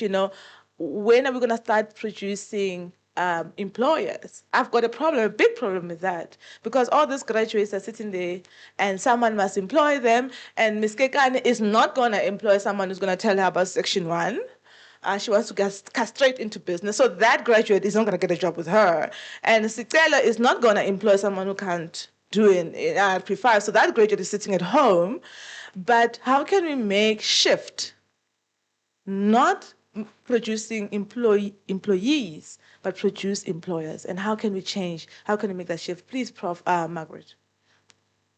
Thank you. Where must I stand? Anyway, Actually speaking right. to her. You can face her. I think that camera Okay. will. What we did is first we were spies, and you didn't know that. So we went to all these to your meetings with the students and listened. That's all that we did. We listened, and all three things that you mentioned, Kim, you must just remember my age. You must just remind me, and take it really by heart. And the first one, you can say what it was. The first one was writing skills, communication, yeah, which is easier. Now we must be very careful. We've only got 200 students, 200 students on this postgraduate diploma in taxation. It's just 200. So you can't expect the same with 4,000. Okay, it's not, but we're the experiment, we're the guinea pig. So, okay, what we've decided, we've heard communication, writing skills. So what we did now, we've got enough, and the one will be, it's not opinion writing, it's too common. It is tax planning, whatever, something very fancy, but it's all fancy words. The other one is then where they work with the legal stuff, tax administration, legal stuff up to the top, constitutional, just to show them how you think. That's all, how you think, how they, because they fight all the way up, all the way down. We expect from them to know what's happening in the newspapers. We all know what's going on and who's getting the fines and why. So we know that, and that's what we want to do. So tax administration, that's what we're going to do. And we're very, very fortunate to have SITE assisting us in the sense of Annelie Lager, which is not working for SITE, but she does the accreditation. So they must come back and see, because we're changing everything, so it's new. It's brand new out of the oven. And the last thing that we're going to do is, they don't like the word tax, research. I don't know why they don't like research, but it will be a project. But the project will be fun, because academia is not fun. Sorry, it's not fun at all for me. But it's a work. But there we will do the communication skills. They will work in teams. Remember, it's 200. Every time I must just remember, they are a small group, and we will be able to do it. They will work in teams. They will do presentations. And they will evaluate each other, because there's always the lazy one. You will get naught. You are working very hard. You will get a 10. So they also, it's all work related. We want that. And it doesn't matter how you speak English. I always tell them it's my third language. It's not even my second. As I say, I can understand English, I can't speak it. So it's fine, you can speak and be yourself and believe in yourself. So that's what we're going to do. Yeah. It's a lot, but next year I'm going to report back, okay? Do you see? Please, it's on record. It's on record, Prof. So I'm going to call you back. And after that, and I want the I'm going to retire. Ah? Retire too, it sounds else. I'm not going to let you. But thank you, colleagues. I think, yes, Prof. Mudisani? Thank you so much, colleagues. I just want to talk about the AI thing, about the fact that AI is here to stay. Again, I was at a conference last month where we spoke about AI. And the question was asked in terms of what are we doing as universities? You know, other universities are quite advanced, like UCT, UKZN, in terms of AI. For me, AI is all about the ethics of AI. It's how we govern AI, the fact that you need to disclose that I use ChatGPT, I use DeepThink or whatever, you know, all those things. It's all about how do we, the disclosure and referencing. It's all about referencing, like how we do your research on the AI thing. In terms of Stelo, on that comment there, I see he's running away. On the comment about training. I remember when I was still at UP, we used to do back work, and it was quite important as part of your degree that you need to do some form of back work during, summer school or whatever. I mean, during June and December. And I think it's something that we need to bring across. But again, are employers actually willing to take in students? And I think that's where the professional bodies need to come in, to have students come in during December, like now it's going to be December, in winter, in June, for them to come to some practical experience. I think that's where, and then we can't do it as university, but then I think you guys have got a stronger voice to make sure that the students do come in. And again, the students, it's good, they get a stipend. I remember back then I got like 3,000. I was so happy to get 3,000 rands, working for an accounting firm. It's always good to make that small change. And then also on the competency framework, I've reviewed the various competencies. It's quite similar, colleagues. But my biggest problem is the fact that it's just tuition over. It's just too much. You guys want too much, and then there might be some small variations here and there. But guys, if it's a BCom accounting, it's a BCom accounting. And I'm pretty sure that a BCom accounting, they can do CIBA, they can do CIPA, they can do CICA, they can do IIA, they can do tax stuff, they can do CIMA. It's the same. But somehow, you guys are nitpicking. Why are you nitpicking?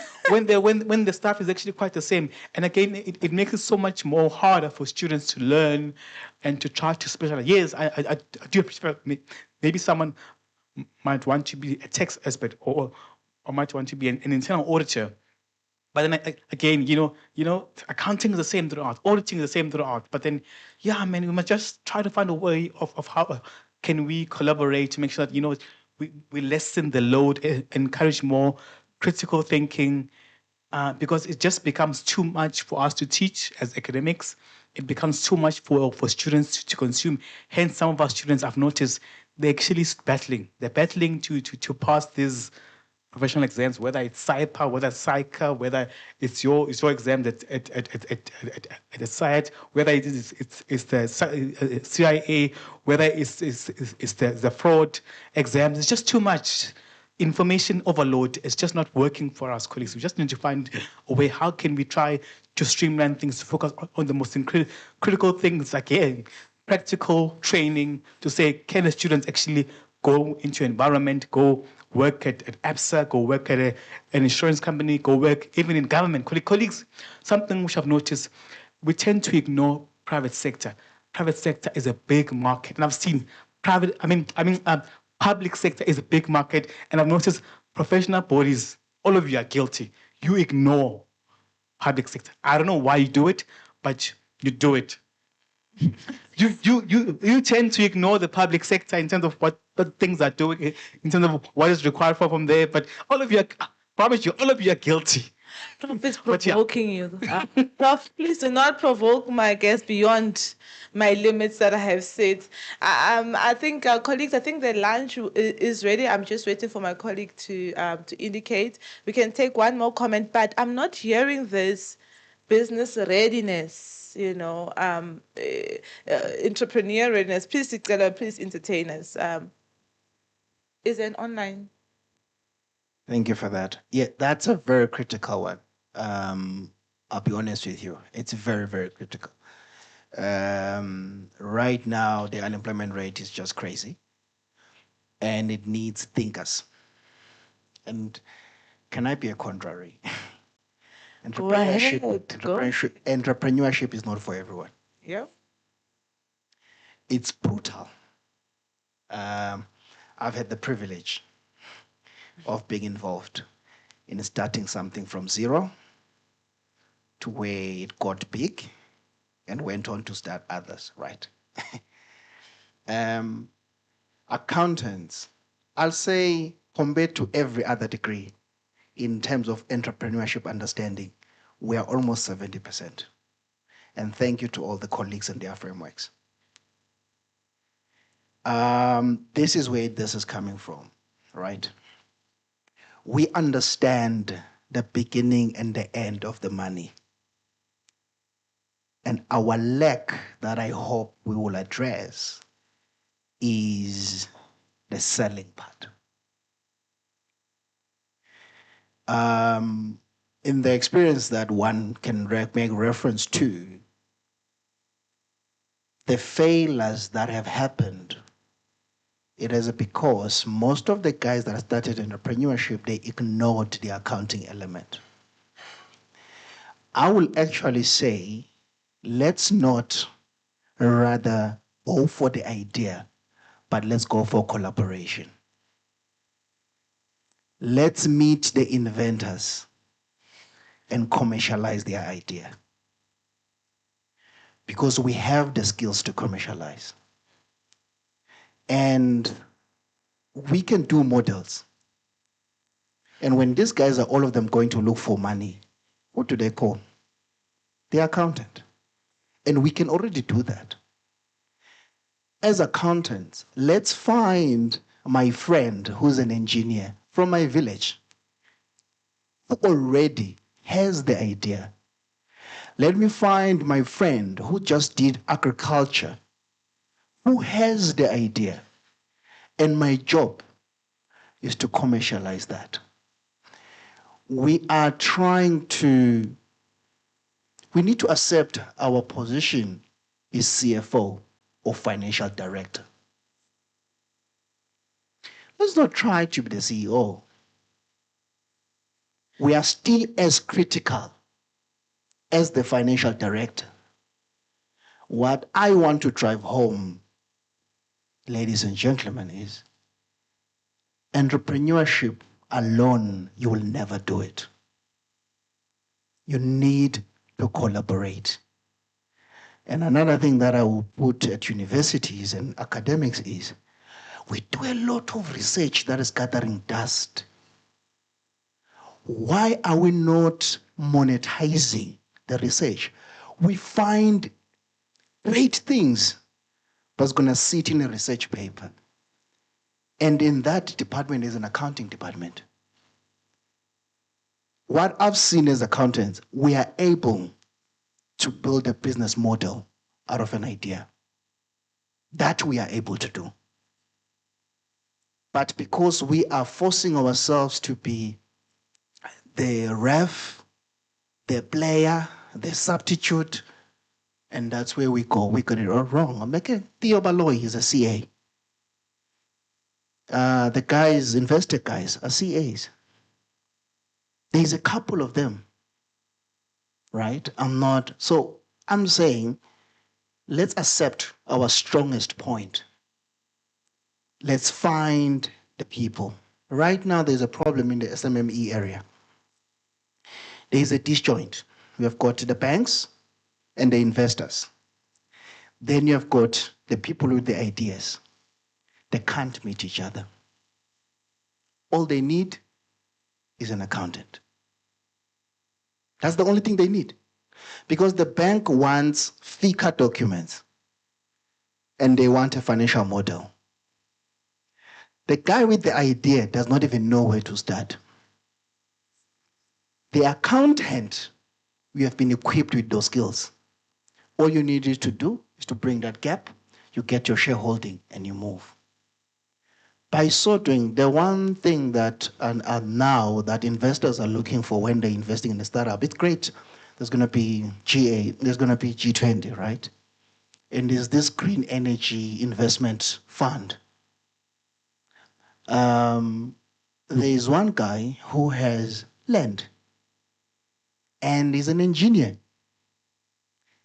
The land is there, it's in the Northern Cape somewhere, there's a whole lot of sun. He wants to do solar. But the challenge is, he does not have the numbers to present. All it takes, accountants, is, and I'm putting this as a challenge, let's go to our villages, because the problem is the unemployment is really not in town, it's at home. And the problem is we then get urban migration, because at home, the opportunities are not there. And we have got land. And our people back in the villages, they love farming. The problem is they can't commercialize it. Yeah. So thank you. Thank you, Stella. I think thank you for that feedback, and I do enjoy the passion and the conversations. Lunch is ready. I have stretched the house a bit long. I know we've got a lot of doctors, but if you faint here, they're not gonna save you. The accounting doctors are not. So maybe lunch is ready, and I think this event has achieved, Dr. Hlongwane and Mr. Hlongwane, our objective to start the engagement. And I hope when we further engage with you in our different departments, in our smaller meetings, you will have an appreciation. And when we start bringing these things to the table, you can be accommodative, understanding our mode that we operate in, the vision of the institution being an e-learning vision, mission, CODAL mission, and the vision of being the University of Africa. And the spaces that we operate in, we are hoping that this engagement will continue, and it will ensure alignment going on in the future between ourselves as professional bodies, but alignment with our institution's vision and also with this institution. Colleagues, I know the engagements wants to continue, but I'll ask that we continue them during lunch. But before then, I'll ask. I'll please call Prof. Kopaska to do the closing remarks. And after her remarks, colleagues, I'm going to ask for a photo. Okay, please, all our guests, we're going to have the picture here, right, Mr. Hlongwane? Just to come in front, and then we're going to have a group picture so that next time, Prof. Modisani, you'll have a picture for your slide. Right, okay. Please, Prof. Kopaska.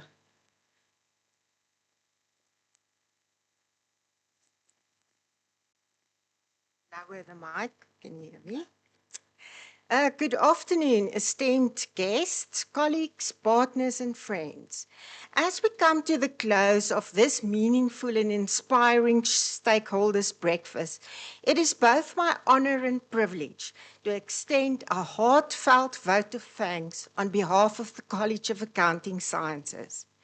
Today has truly been a celebration of partnership, a reminder that education in its highest form flourishes when academia and the professional world walk hand in hand. The conversations shared this morning reflect our collective commitment to shaping not only graduates, but ethical, socially conscious, and future-ready professionals.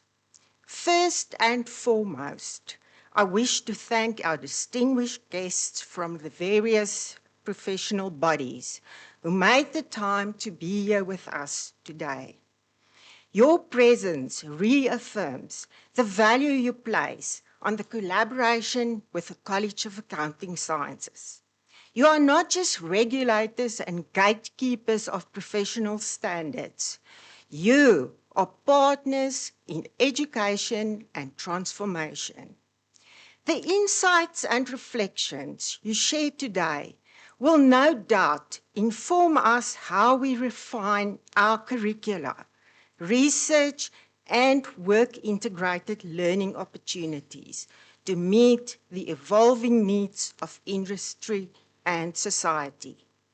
To our Executive Dean, Dr. Moses Hlongwane, thank you for your visionary guidance and for continuously championing partnerships that strengthen the bridge between theory and practice. Your commitment ensures that our students remain globally competitive while staying rooted in local relevance. The presentations and discussions we've had today have been both thought-provoking and energizing. We have been reminded that higher education is not an island. It thrives when anchored with real-world relevance. Our dialogue on topics such as professional development, ethical practice, digital transformation, and student employability has reaffirmed the shared responsibility we all carry in shaping the next generation of professionals. Together, we can ensure that our graduates are not only technically competent, but also adaptable, responsible, and ready to lead in a rapidly changing world.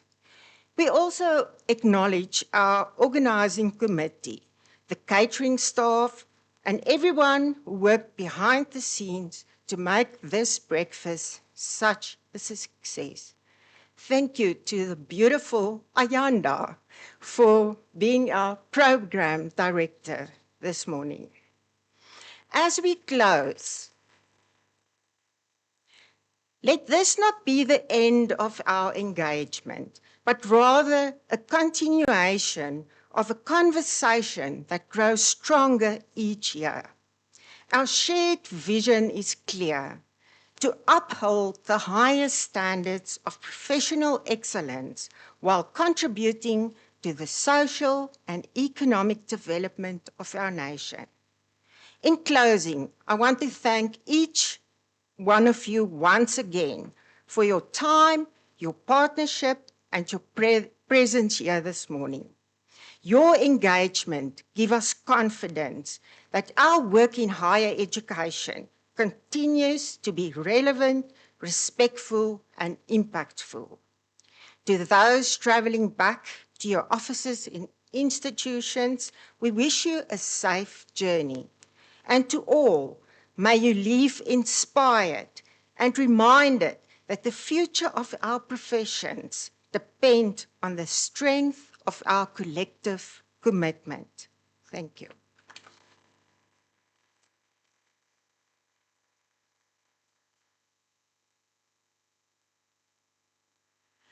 Thank you, Prof. Zaneri. Please, colleagues, can we come for the picture and then we'll go for lunch? Sorry, my marketing specialist. We can't eat before we take a picture. We need to breathe in. Sorry? While she walks up, so the small table on my far right is halal. Then the table next to the dessert is vegetarian. And then the rest will be on my far left. Oh, okay. They say they'll need to put chairs where I'm standing. So yeah, okay. So they're just gonna move this 2 minutes and then we can all take a picture, please. We love pictures at UNISA. Thank you once again, colleagues. We're gonna fly out our contact details for so that you can get in touch with us. Thank you.